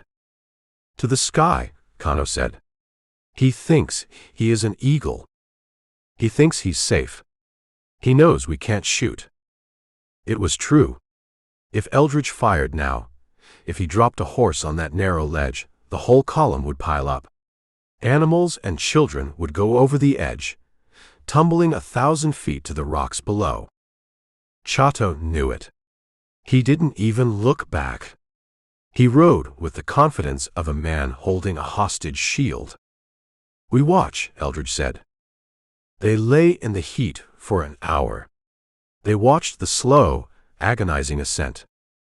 The sun began to slide behind the Anvil, casting the eastern face into deep shadow. The air cooled, but the stone held the heat, radiating it back out. Chato reached the rim. He rode over the lip and disappeared onto the flat top. The warriors followed. One by one, they hauled their exhausted ponies over the edge. The pack pony with the children went up. The boy looked back once, just a flash of a white face against the dark rock, before he was yanked out of sight.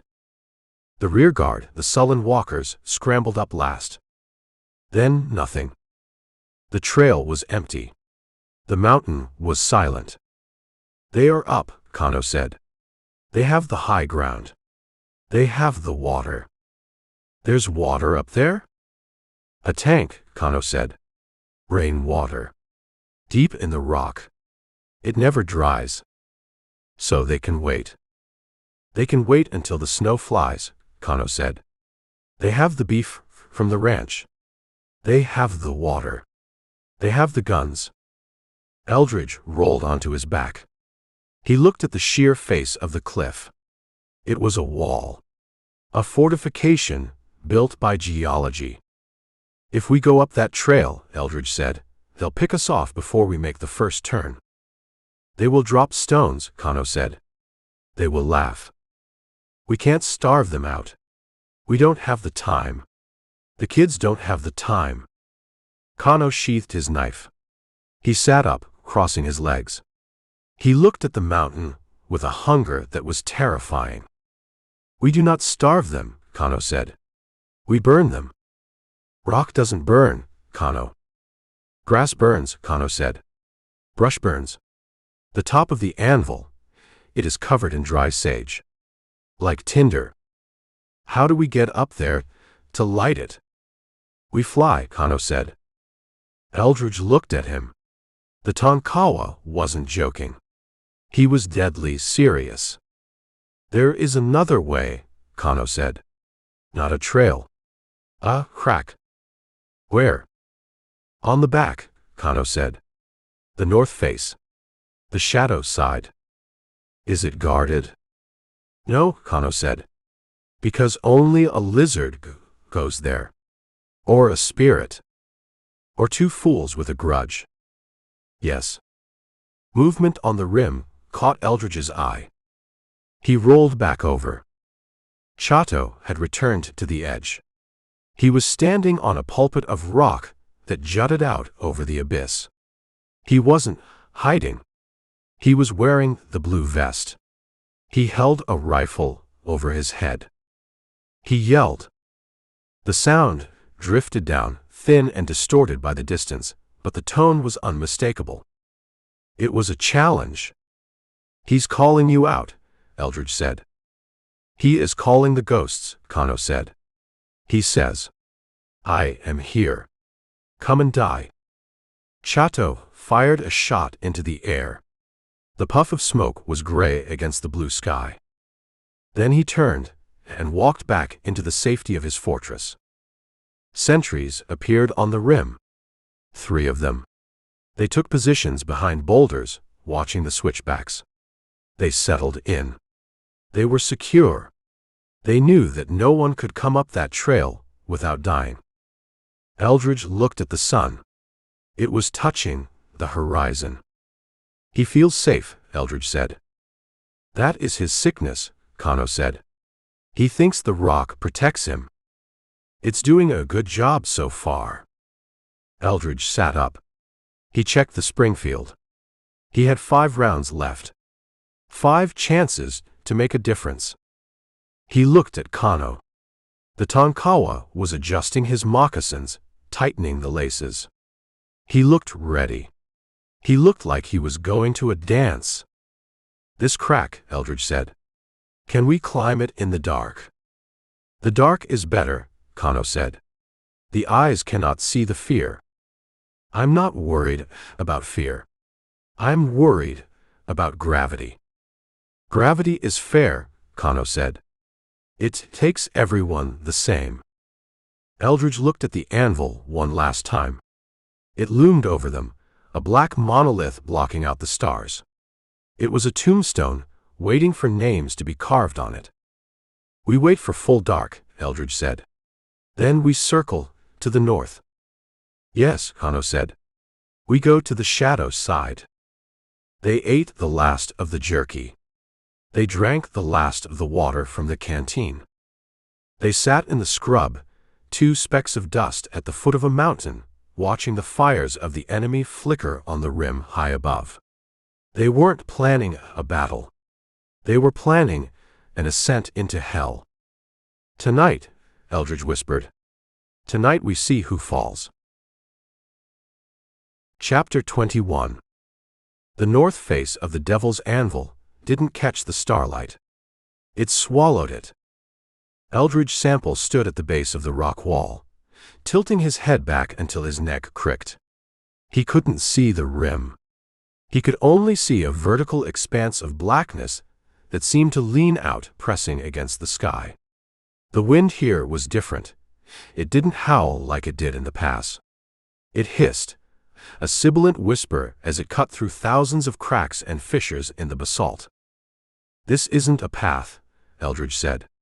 It's a suicide pact. Kano stood next to him. The Tonkawa was adjusting the strap of his quiver, cinching it tight against his back so the arrows wouldn't rattle. He touched the salt-crusted bandage on his head, testing the seal. The spirits walk it, Kano said. Spirits don't weigh 200 pounds and carry a Springfield rifle. Spirits do not carry hate, Kano said. Hate is heavy. It will hold you to the rock. Kano walked to the wall. He ran his hand along the rough stone, searching with his fingers like a blind man reading a face. He found a vertical split in the rock, barely wider than a boot toe. Here, Kano said. He stepped into the crack. He didn't climb. He jammed his body into the fissure. He placed his hands high, locking his fingers into the stone, and walked his feet up. He moved with a jerky, spider-like rhythm, hauling himself up 6 feet, then wedging his shoulder to rest. He looked down. His one eye reflected the weak light of the crescent moon. Come, Kano whispered. Or stay. The coyotes are hungry. Eldridge slung the Springfield across his back. He tightened the leather strap until the rifle dug into his spine. He couldn't have it swinging loose. One clang against the rock would alert every sentry on the mesa. He stepped into the crack. The rock was cold. It sucked the heat right out of his hands. He found a hold, a sharp flake of basalt that cut into his palm. He pulled. He lifted himself off the basin floor. The climb was a grind. It wasn't technical skill. It was brute force applied to friction. Eldridge jammed his toe into the crack, twisted his boot to lock it, and pushed. He reached up, found another hold, and pulled. Scrape. Grunt. Scrape. They moved up 50 feet. Then 100. The ground below disappeared into the gloom. The air grew thinner, sharper. Eldridge's muscles burned. His fingers felt like they were being stripped of skin. The rifle was a dead weight, dragging him backward, trying to peel him off the wall. Kano was 20 feet above him. The Tonkawa moved silent, a shadow merging with the stone. He didn't breathe hard. He didn't slip. He climbed like he belonged to the vertical world. Rest, Eldridge hissed. He wedged his knee into the crack and leaned his forehead against the cold stone. Sweat ran into his eyes, stinging. His heart was hammering against his ribs, a frantic rhythm that echoed in his ears. No rest, Kano's voice drifted down. The rock, it waits. If you stop, it pushes you off. I need a second. Take a second. Then take a step. Eldridge wiped his face on his sleeve. He looked up. Kano was moving again, disappearing into an overhang. Eldridge followed. They reached a chimney, a wider section of the crack where the rock folded in. Here they had to stem, pressing back against one wall and feet against the other, shimmying up over a void of empty air. Eldridge looked down. He shouldn't have. The darkness below was absolute. A drop of 300 feet. If he fell, he wouldn't even scream before he hit. He focused on the stone in front of his face. He focused on the next handhold. He reached up. He found a ledge. It felt solid. He put his weight on it. The rock moved. It wasn't solid. It was a loose slab, balanced on a fulcrum of grit. It shifted under his hand, tilting downward. Eldridge slipped. His right hand came free, clutching at air. His left foot scrambled on the smooth wall, finding no purchase. He swung out. For a second, he was hanging by his left hand, his fingers hooked over a razor-sharp flake of stone. His body dangled over the abyss. The rifle swung around, banging against his hip. Kano. Eldridge gasped. The word was a choked whisper. He couldn't pull himself up. His grip was failing. The sweat on his palm acted like grease. He felt his fingers sliding, slipping. A hand grabbed his wrist. It wasn't a gentle grip. It was a vice. Fingers like steel claws dug into his forearm, bruising the muscle. Kano. The Tonkawa had braced his legs in the chimney above. He had reached down, hanging upside down like a bat, and caught Eldridge just as the rock gave way. Kano grunted. The weight of a full-grown man jerked his shoulder socket, but he didn't let go. Do not fall, Kano hissed through his teeth. Eldridge looked up. He saw Kano's face upside down, inches from his own. The empty eye socket was a black pit. The good eye was wide, straining. Veins popped on Kano's forehead. Pull, Eldridge wheezed. Kano pulled. He roared, a low sound trapped in his chest. He hauled Eldridge up, fighting gravity and exhaustion. Eldridge got a hand on a solid rock. Then an elbow. He scrambled, kicking his legs, finding a foothold. He rolled into the chimney, gasping, pressing his face into the dirt that had collected in the crevice. He lay there for a minute, shaking. His arm throbbed where Kano had grabbed him. Kano sat back against the wall. He was rubbing his shoulder. He looked at Eldridge.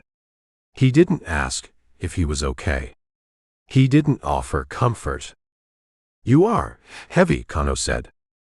"The rifle," Eldridge said. It swung. "The rifle is heavy," Kano said. "But we need it." "Thanks." "I did not save you," Kano said. He spat a glob of dust. "I saved the gun. I cannot shoot Chato from the rim with a bow." "Understood." "Can you move?" "Yeah." "Then move. We are exposed. If a sentry looks over." Kano stood up. He jammed his spikes back into the crack and started climbing again. Eldridge forced himself up. His knees felt like water, but he pushed the fear down. He locked it away, in the same place he kept the memory of the burning homestead. They climbed another 200 feet. The crack widened. The angle eased. They were near the top. The wind picked up, howling over the lip of the mesa. It was cold, biting. Kano stopped. He was just below the rim. He crouched, listening. Eldridge came up beside him. "What is it?" Eldridge whispered. "Horses," Kano said. Eldridge listened. He heard it. The stomp of hooves. The rustle of dry brush. The smell of manure drifted down on the wind. "The remuda," Eldridge said. "He's keeping the horses on the north side, away from the trail." "Unguarded," Kano said. "He thinks the cliff is a wall." He was almost right. Kano pulled himself up. He peered over the edge. He ducked back down instantly. He held up 5 fingers. Then 5 more. He opened and closed his hands. 50, Eldridge translated. "The whole herd." "They are grazing," Kano said. "Quiet. No men." "Where's the camp?" Kano pointed south, toward the center of the mesa. "There. By the water tank. I see the glow of the fires." They hauled themselves over the rim. They lay flat in the sagebrush, breathing the thin, cold air of the summit. They were up. They had climbed the back of the Anvil in the dark. Eldridge unslung the Springfield. He checked the action. He checked the magazine. He looked at the horses. They were a dark mass against the sky, 50 yards away. They were grazing on the dry grass, hobbled or ground-tied. They were the legs of the Comanche nation. Without them, Chato was just a man on a rock. "We take the legs," Kano whispered. "Like you said." "We don't shoot them," Eldridge said. "Not this time." "No," Kano said. He drew his knife. The blade was dark, non-reflective. "We make them run." Eldridge looked at the campfires in the distance. They were a quarter-mile away. The Comanches were eating, sleeping, confident in their fortress. They didn't know the back door had been kicked in. He looked at Kano.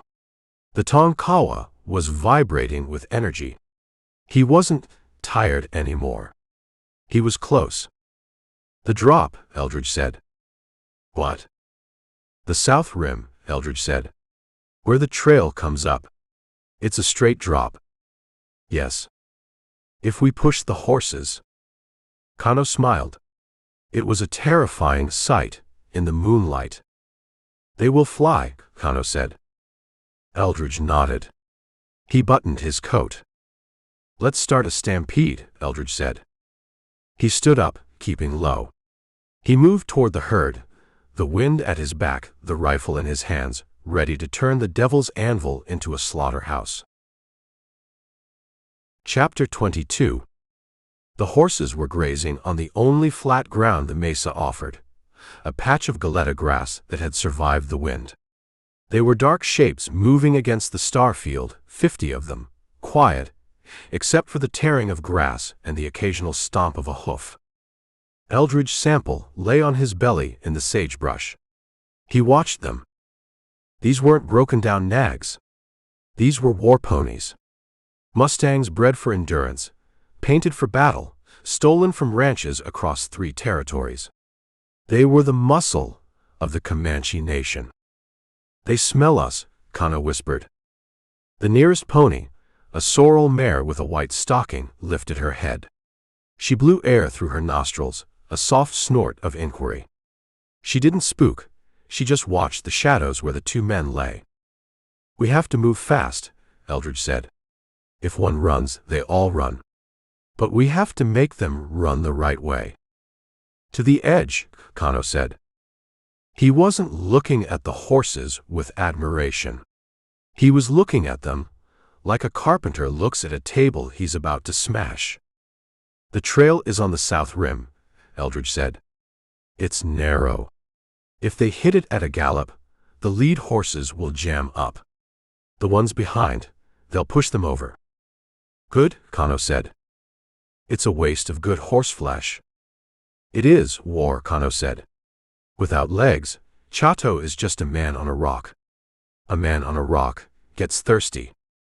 Eldridge nodded. He unslung the Springfield, but he didn't hold it like a weapon. He held it by the barrel, like a club. He needed noise, not lead. "We circle," Eldridge said. "Get between them and the north rim. Push them toward the camp. Toward the drop."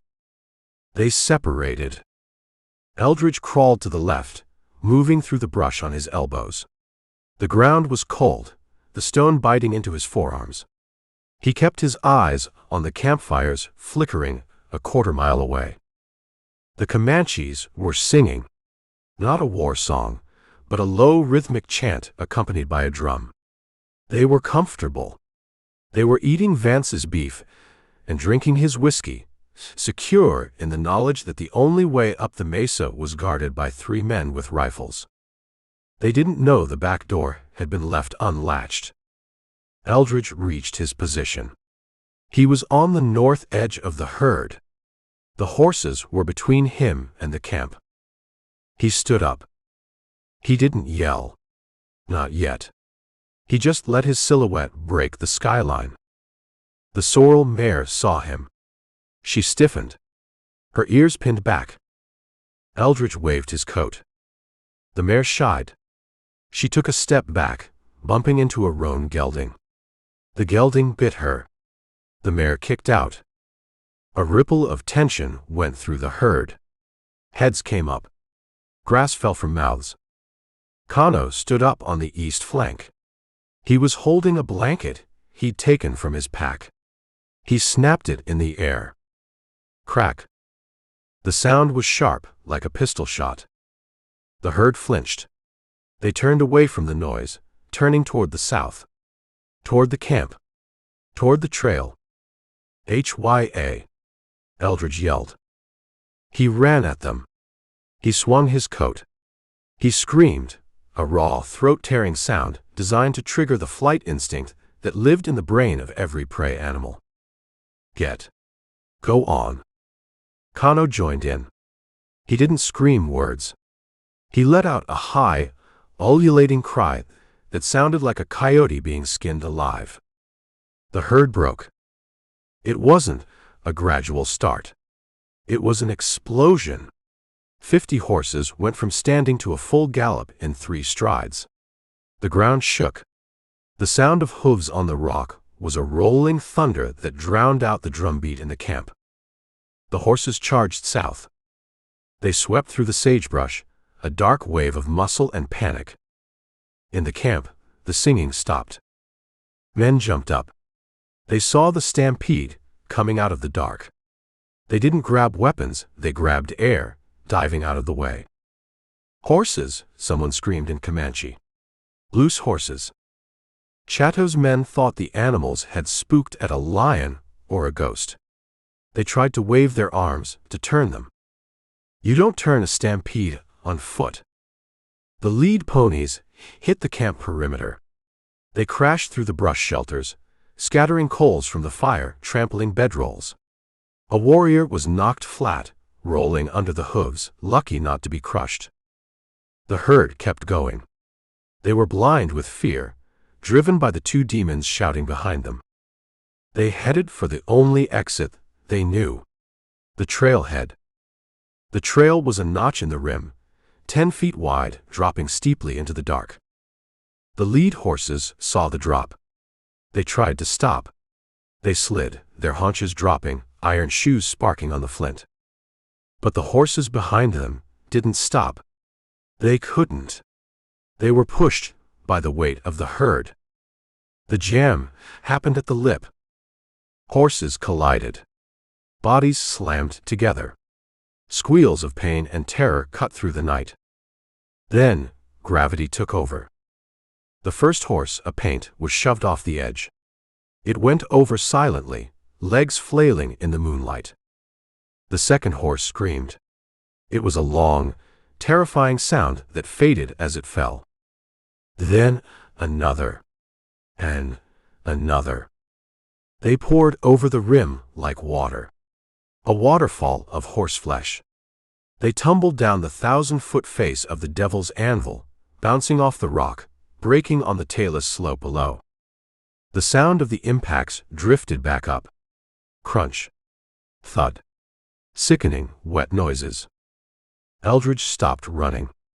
He stood at the edge of the firelight, his chest heaving. He watched the last of the remuda vanish into the dark. The dust on the mesa top settled. Silence returned, but it was a shocked silence. The camp was wrecked. The fire was scattered. And the Comanches were on foot. Chato stood in the center of the ruin. He held a rifle, but he wasn't aiming it. He was staring at the empty place where his wealth had been. He looked at the trailhead. He heard the last echo of a dying horse. He turned slowly. He looked north. He saw Eldridge. Eldridge stood in the gloom, 50 yards away.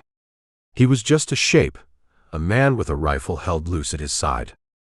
"You!" Chato shouted. The word was English. It wasn't an accusation. Eldridge didn't answer. He didn't have to. Kano stepped out of the dark, to Eldridge's right. The Tonkawa held his bow. He looked at the chaos.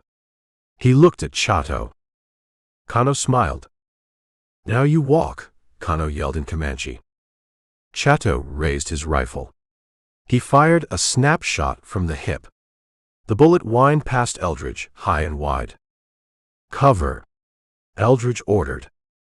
He and Kano dropped back into the darkness of the rocks. Bullets chased them, chipping the stone, buzzing through the brush.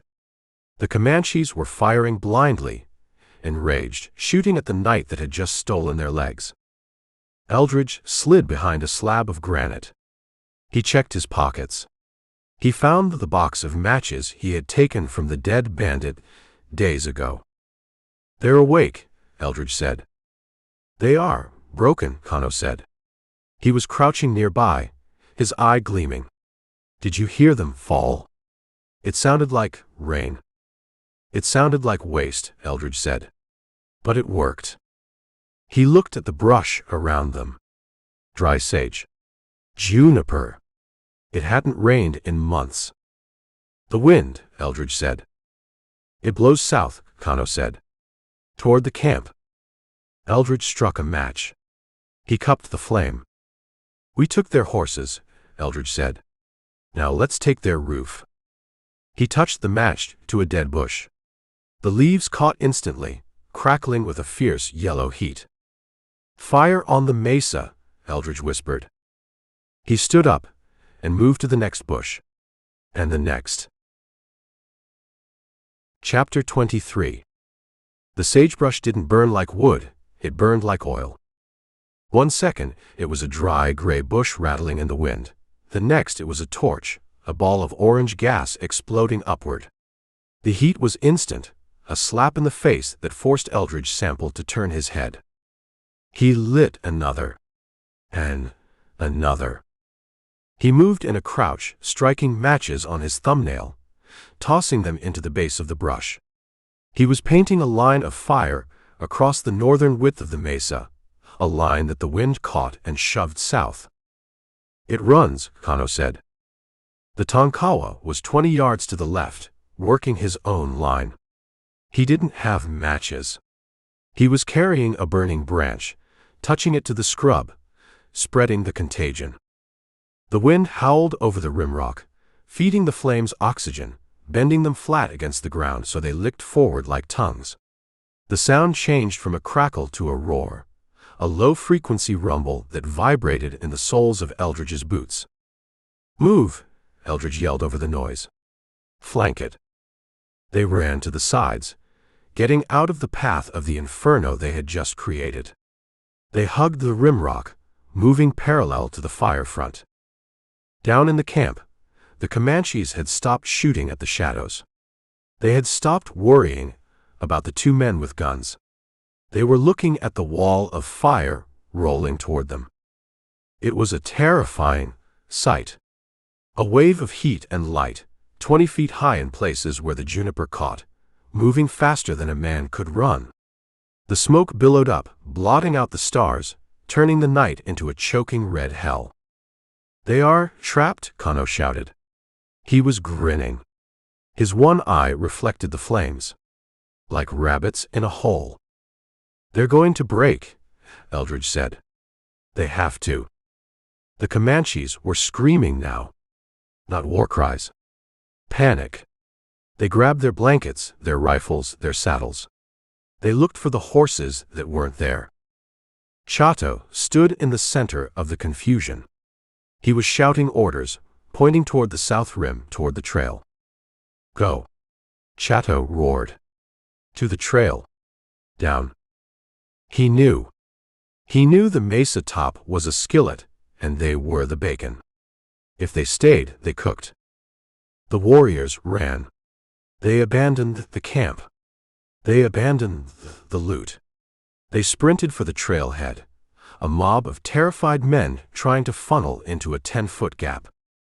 But the fire was faster. It swept over the supply piles. The blankets caught. The parfleches filled with dried meat curled and blackened. The water tank, the natural depression in the rock, was the only safe spot, but it was too small to hold them all. Eldridge stopped. He raised the Springfield. He wasn't looking at the fleeing warriors. He was looking for the pack pony. "Where are they?" Eldridge hissed. The smoke was thick, stinging his eyes, making them water. He wiped them with a dirty sleeve. He scanned the camp. The pack pony was gone. It must have gone over the edge with the remuda, or broken loose. Then he saw them. They weren't on a horse. They were on the ground. Near the center of the camp, by a pile of rocks that served as a windbreak, two small shapes were huddled together. The boy and the girl. They were tied to the rock. Chato had staked them out. He hadn't put them on the pony for the night. He had secured them like property he didn't want to lose in the wind. And now the fire was 50 yards away, eating the distance. The warriors were running past them. They didn't stop. They didn't look down. They were saving their own skins. Chato ran past them. He paused. He looked at the children. He looked at the fire. He made a choice. He turned and ran for the trail. "He left them," Eldridge said. The words came out as a growl. "He thinks the fire will take them," Kano said. "He gives them to the spirit. I'm taking them back." Eldridge dropped the rifle. He didn't need it. He needed speed. He ran. He ran straight into the smoke. The heat hit him like a physical blow, singing the hair on his arms. He pulled his coat collar up, ducking his head. He wasn't running along the rim anymore. He was running across the mesa, angling toward the center, trying to beat the fire line to the rocks. "Kano!" Eldridge yelled. "Cover me!" He didn't know if the Tonkawa heard him. He didn't know if Kano was even following. He hurdled a burning bush. He stumbled on a loose stone, caught his balance, and kept moving. The air was unbreathable. Hot ash filled his mouth. He coughed, his lungs burning. He saw the children. They were screaming, but he couldn't hear them over the roar of the fire. They were pulling at the rawhide thongs that bound their wrists to the rock, their eyes wide with the reflection of the flames. The fire was close. 30 yards. The heat was curling the leaves of the brush right next to them. Eldridge reached them. He fell to his knees. He pulled the cook's knife from his belt. "Still," he yelled at the boy. "Hold still." The boy looked at him. He saw the mud mask, the wild eyes. He didn't know if this was a savior or a demon, but he froze. Eldridge slashed the rawhide. The knife was sharp. It parted the leather in one stroke. He grabbed the girl. He cut her bonds. Up. Eldridge grabbed them by the arms. He hauled them to their feet. "Run." "My leg," the boy cried. "I can't, it's asleep." The circulation had been cut off. He crumbled. Eldridge didn't argue. He scooped the boy up, throwing him over his left shoulder. He grabbed the girl's hand. "Run." He dragged her. They ran south, away from the fire, toward the trail. The flames jumped the gap. A spark landed on the girl's dress. It started to smolder. Eldridge slapped it out with his hand, not stopping. They were in the middle of the rout. Comanches were running all around them, coughing, stumbling. A warrior loomed out of the smoke. He bumped into Eldridge. He raised a war club, his eyes blind with panic. An arrow took him in the neck. Thwack. The warrior dropped. Eldridge looked back. Kano was there. The Tonkawa wasn't running away. He was standing on a rock, silhouetted against the wall of fire. He had his bow drawn. He was picking targets in the smoke. He wasn't saving the children. He was hunting. "Move!" Kano yelled at Eldridge. "Go to the rock." Eldridge pushed through the mob. He reached the edge of the rim, near the trailhead. The trail was jammed. Men were fighting to get down, shoving each other. Eldridge couldn't go down. He'd be crushed. Or stabbed. He looked for cover. He saw a depression in the rock near the edge. A shallow bowl where water collected. It was dry, but it was low. It was below the smoke line. In there, Eldridge threw the boy into the hole. He shoved the girl in after him. He jumped in. He pulled the canvas coat off his shoulders and threw it over the children. "Stay down," Eldridge ordered. "Don't move until I tell you." He drew his Colt. He peered over the rim of the depression. The fire swept over the camp. It consumed the brush shelters in seconds. It rolled over the spot where the children had been tied. If he had been 10 seconds slower. The main body of the Comanches had made it to the trail. They were disappearing over the edge, a stream of bodies pouring down the cliff. But not all of them. Some were cut off. The fire had hooked around, blocking the path. 5 warriors were trapped on the rim. And Chato. The war chief hadn't gone down. He was standing on the edge of the cliff, looking at the fire. He was holding his rifle. He looked trapped. He looked like a wolf that had run out of woods. And he saw Kano. Kano stepped out of the smoke. The fire was behind him, framing him in orange light. He held the green river knife in one hand and his bow in the other. Chato raised his rifle. Kano dropped the bow. He raised the knife. He screamed. It was the same sound he had made in the blind canyon, but louder. A challenge. Chato threw his rifle down. He drew his own knife. The fire roared. The smoke swirled. The two chiefs walked toward each other. Chapter 24. The distance between the two chiefs was 10 feet of smoking rock. Kano didn't charge. He glided. He held the green river knife low, the blade turning slightly as he adjusted his grip. He looked like a man walking into a room he owned. Chato crouched.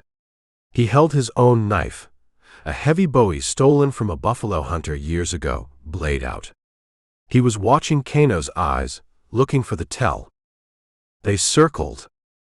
The fire roared to their right, a wall of heat that curled the hair on their arms. The smoke swirled, cutting visibility to zero, and then clearing in sudden hot gusts. Eldridge Sample watched from the depression in the rock. He had the Colt in his hand, but he didn't fire. He couldn't. The two men were weaving, shifting, blurring together in the orange light. If he missed, he hit Kano. "Get down," Eldridge hissed to the children. He pushed the boy's head lower. The boy was shivering, staring over the rim of the hole. "He's going to kill him," the boy whispered. "Watch," Eldridge said. Kano fainted. He dropped his shoulder, a twitch.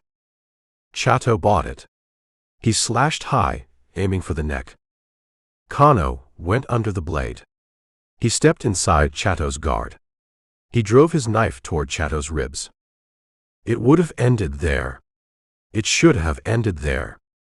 But Chato wasn't alone. A shadow detached itself from the smoke near the trailhead. A warrior. Big. Painted black from the waist up. Painted dog. Chato's lieutenant. He didn't have a gun. He had a lance. Ash wood, tipped with iron, decorated with eagle feathers that were now singed and smoking. He screamed. A raw, animal sound of warning. He charged. Kano heard him.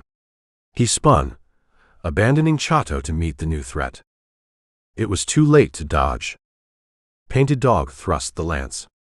He put his weight behind it, driving the point with both hands. The iron tip hit Kano in the stomach. It punched through the buckskin shirt. It went deep. Kano grunted. The impact lifted him off his feet. He was driven backward, his boots skidding on the stone. Painted Dog shoved, trying to pin the Tonkawa to the ground. Kano didn't drop his knife. He grabbed the shaft of the lance with his left hand. He squeezed. He stopped the forward momentum. He looked at the spear sticking out of his gut. He looked at Painted Dog. He smiled. It was a terrible smile. A smile full of blood. Kano pulled. He hauled himself forward, up the shaft of the lance. He pushed the wood deeper into his own body, to get closer to the man holding the other end. Painted Dog's eyes went wide. He tried to let go, to back away, but Kano had the shaft locked. Kano stepped in. 1 step. 2. The iron point grinding against his spine. He slashed. The green river knife swept across Painted Dog's throat. It wasn't a clean cut. It was a tear. Painted Dog gagged. He released the lance. He grabbed his neck, blood spraying over Kano's face. He stumbled back, fell against a burning bush, and slid to the ground. Kano stood there. The lance was sticking out of him, a 4-foot shaft of wood vibrating with his heartbeat. He turned. He looked for Chato. Chato was gone. The war chief hadn't waited to see who won. He had used the distraction. He had run. Not down the trail. That was blocked by fire now. He had run south, toward the highest point of the mesa. The sheer drop. Kano took a step. He stumbled. He dropped to one knee. Eldridge vaulted out of the hole. He ran to Kano. He grabbed the Tonkawa by the shoulders, holding him up. "Easy," Eldridge said. "Sit down." Kano looked at him. His good eye was bright, feverish. The dog. Kano gasped. He's dead. You got him. And the wolf. He ran, Eldridge said. South. Kano tried to stand. He pushed against Eldridge. I must. You can't, Eldridge said. The lance. It's deep. Pull it out. If I pull it, you bleed out in a minute. Leave it. Kano looked down at the shaft. He gripped it with bloody hands. I cannot chase, Kano whispered. The realization broke him more than the wound. He walks away. He's not walking away, Eldridge said. He looked south. The smoke was clearing near the edge. He could see a figure standing on the precipice, 300 yards away. A silhouette against the stars. Chato. He was trapped. The fire behind him, the cliff in front of him. I'll get him, Eldridge said. Take the knife, Kano said. He opened his hand. The green river blade fell into the dust. My hand is slippery, Kano said. Eldridge picked up the knife. It was warm. Sticky. Stay here, Eldridge said. Watch the fire. I will watch, Kano said. He leaned back against a rock, the lance point clicking against the stone behind him. Make him scream. Eldridge turned. He ran back to the depression in the rock.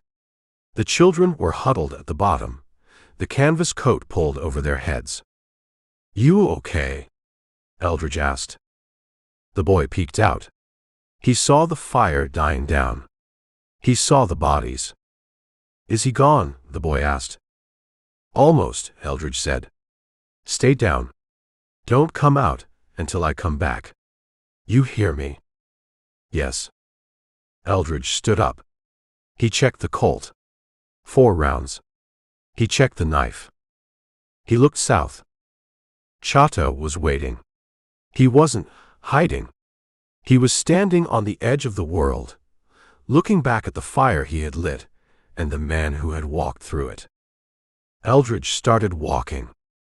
He moved through the burnt scrub, his boots kicking up puffs of ash. The heat was fading, leaving a cold wind that smelled of char and death. He didn't run. He walked with the steady, measured pace of a man closing a ledger. He passed the body of Painted Dog. He passed the dead horses at the trailhead. He walked toward the edge. Chato saw him coming. The chief raised his hand. He didn't have a gun. He had thrown it away or lost it. He held a knife. Eldridge kept coming. One left, Eldridge said. He crossed the open ground. The wind whipped his coat. He was going to finish it. For the homestead. For the Tonkawa. For the boy in the hole. And for the man bleeding to death with a spear in his gut, who was listening for the sound of the end. Chapter 25. The edge of the mesa was a sharp line where the rock ended, and the night began. Chato stood on the brink. He was silhouetted against the stars, his chest heaving, the yellow lightning paint smeared with soot and sweat. He held the knife low, the blade pointing up.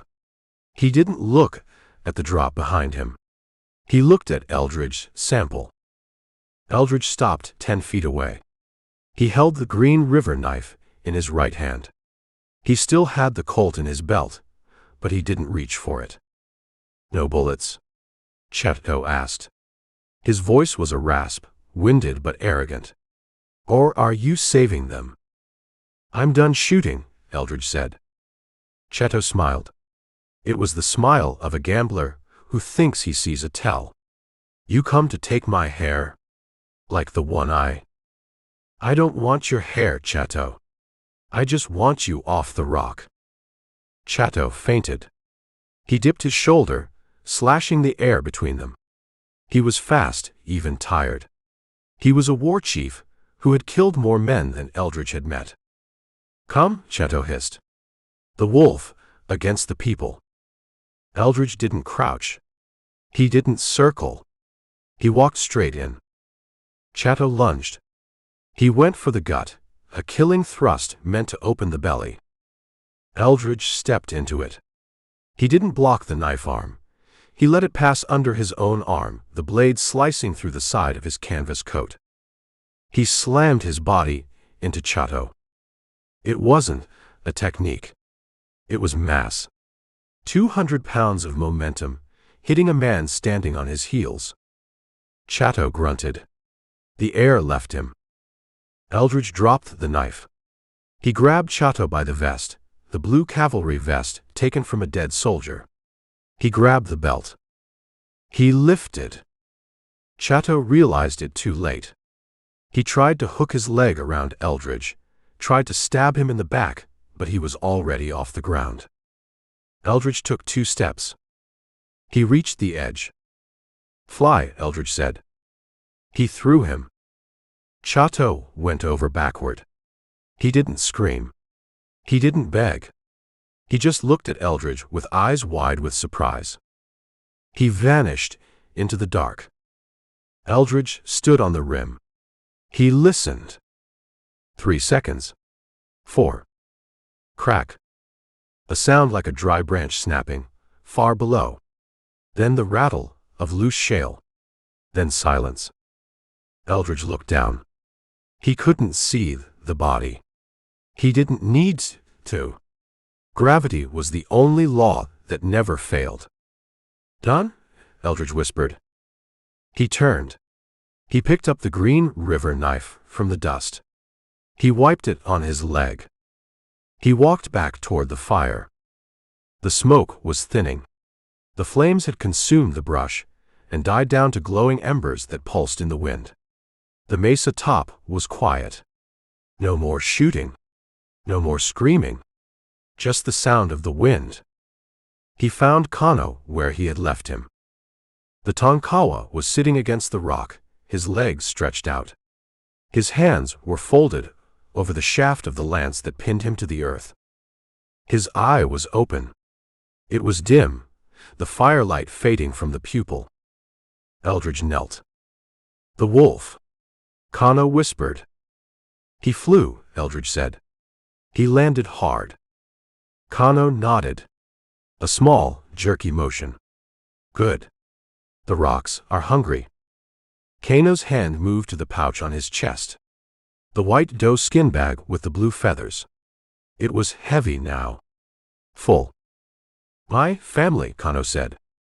"You got them back." "No," Kano said. "I got the price." He looked at Eldridge. "The children," Kano said. "The white ones. They're safe. In the hole." "Take them," Kano said. "Go. The spirit path is long." "I'll help you up, Kano. We can make it down." Kano smiled. It was a bloody grimace. "I am pinned," Kano said. "Like the dog. Do not pull it." "I won't." "Leave me," Kano said. "I want to watch the stars turn." "You did good work, Kano." "I did wet work," Kano said. His eye drifted away from Eldridge. He looked up. He looked at the sky. "Sing," Kano whispered. But he didn't sing. He just let the air out of his lungs. A long, slow exhale that carried the last of the hate away with it. He went still. Eldridge sat there for a minute. He watched the man who had climbed a cliff to kill a ghost. He stood up. He couldn't dig a grave. The rock was solid. He gathered stones. Loose limestone slabs from the ridge. He built a wall around Kano. He built it high. He covered the body. He covered the lance. He made a cairn that would stand against the wind and the coyotes. It took an hour.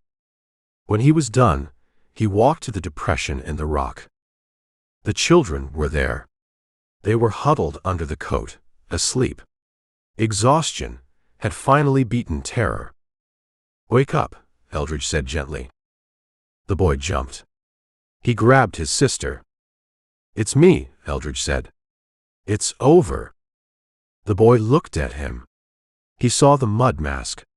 He saw the knife. "The bad man?" the boy asked. "Gone," Eldridge said. "All of them." He helped them up. The girl was groggy, stumbling. Eldridge picked her up. She was light, nothing but bird bones and dust. "Can you walk?" Eldridge asked the boy. "Yes, sir." "Stay close to me." They walked to the south rim, to the trailhead. The fire had burned itself out here. The path was clear. They started down. It was a long descent. The switchbacks were steep.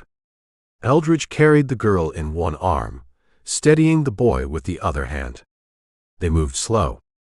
They reached the bottom as the sun began to gray the eastern sky. The bodies of the horses were there, piled at the base of the cliff where they had fallen.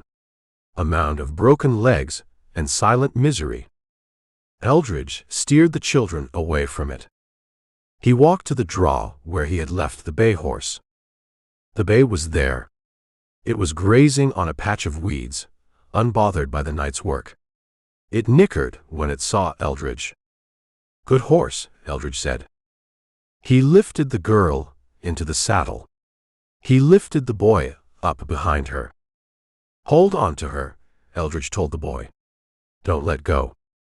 "I won't." Eldridge took the reins. He looked back at the Anvil. The mesa loomed above them, a black altar in the dawn. Chato was down here somewhere, broken on the rocks. Kano was up there, under the stones. The balance was struck. Eldridge turned the horse east. He was walking again. His boots were worn, his feet blistered, his body a map of bruises. But he was moving. He touched his pocket. The button was still there. "Where are we going?" the boy asked. "Home," Eldridge said. "Or the nearest thing to it." He started walking, leading the horse and the two small survivors across the hardpan, walking out of the wrath and into the morning. The end.